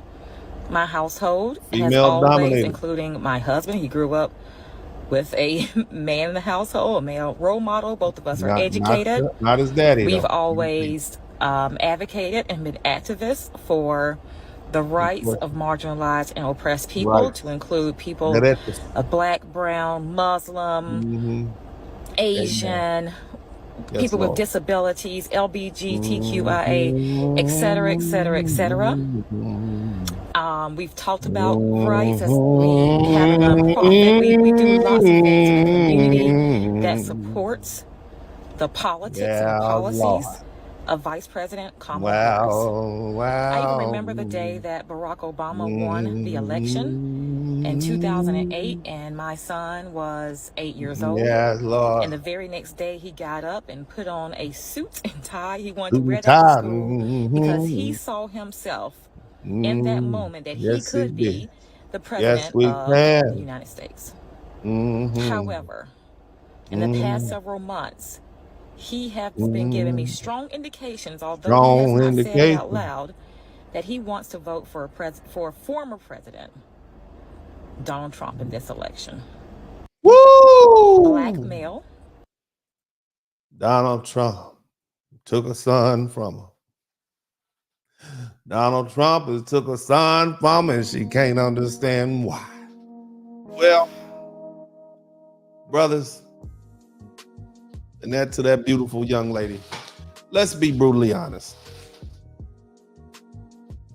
This is your new reality, black woman. For decades and decades, you traded in your men for crumbs from the Democratic table.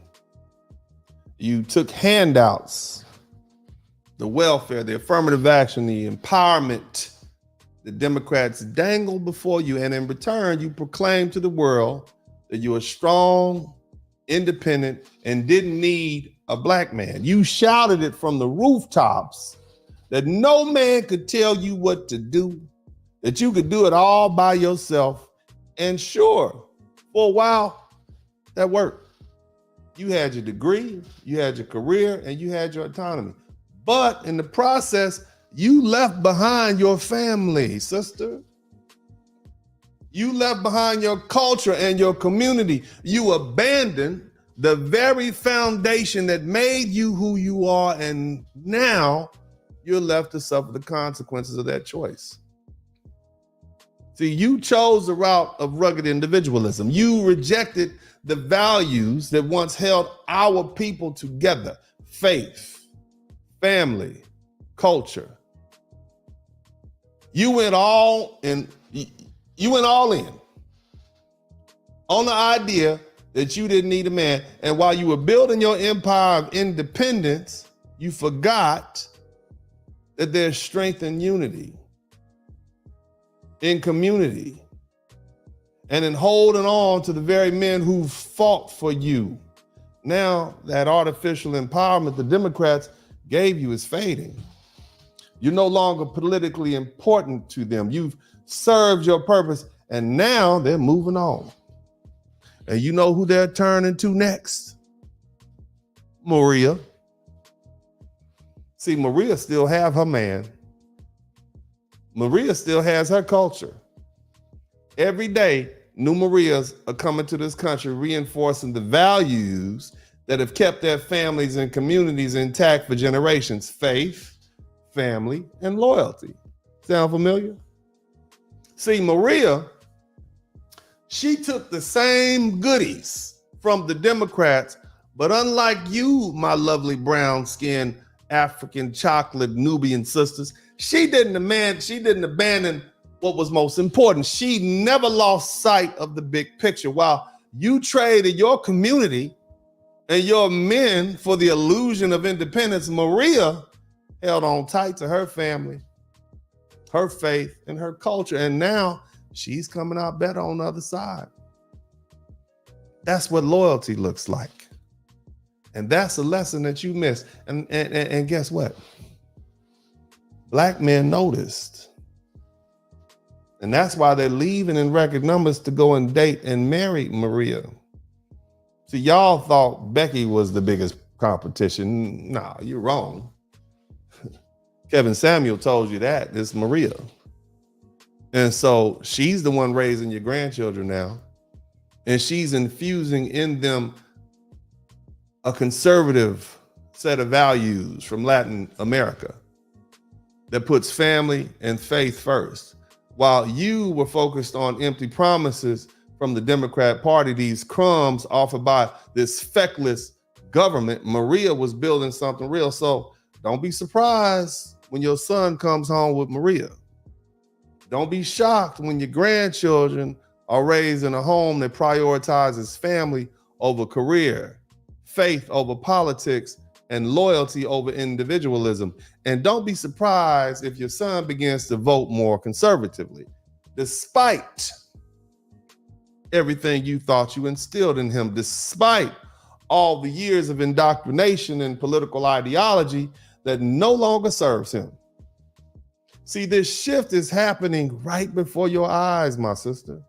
And these young men are waking up, seeing through the empty promises and failed policies and making their own choices that prioritize family and faith and personal responsibility over these government handouts and political correctness. You may not have prepared for this, but this is the new reality that you must face.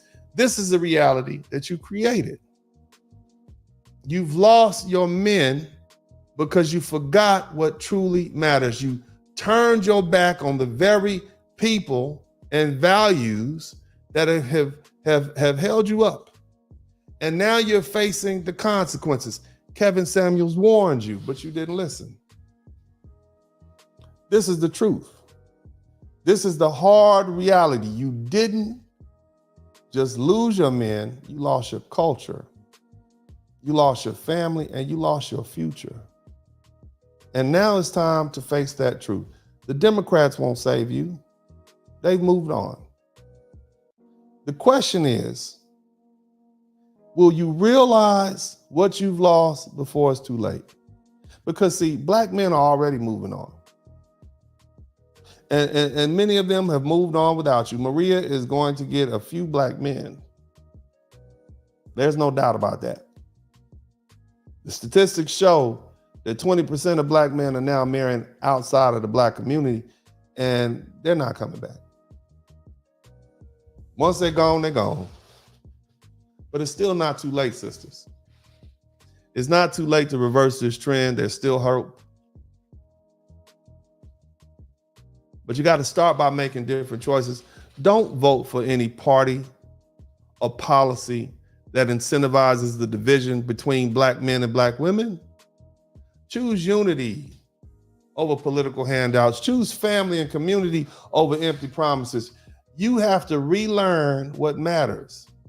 That is family, culture, and loyalty, because the Democrats won't uplift you anymore. And the artificial empowerment that you relied on is disappearing. They're moving on. And if you don't adjust, you'll just be left behind. Left behind watching Maria reap the reward of holding on to what's most important. This is Uncle D. I love y'all. As I always say, I'm out.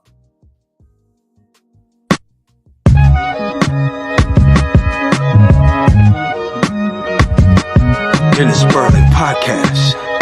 Hit the like button, subscribe.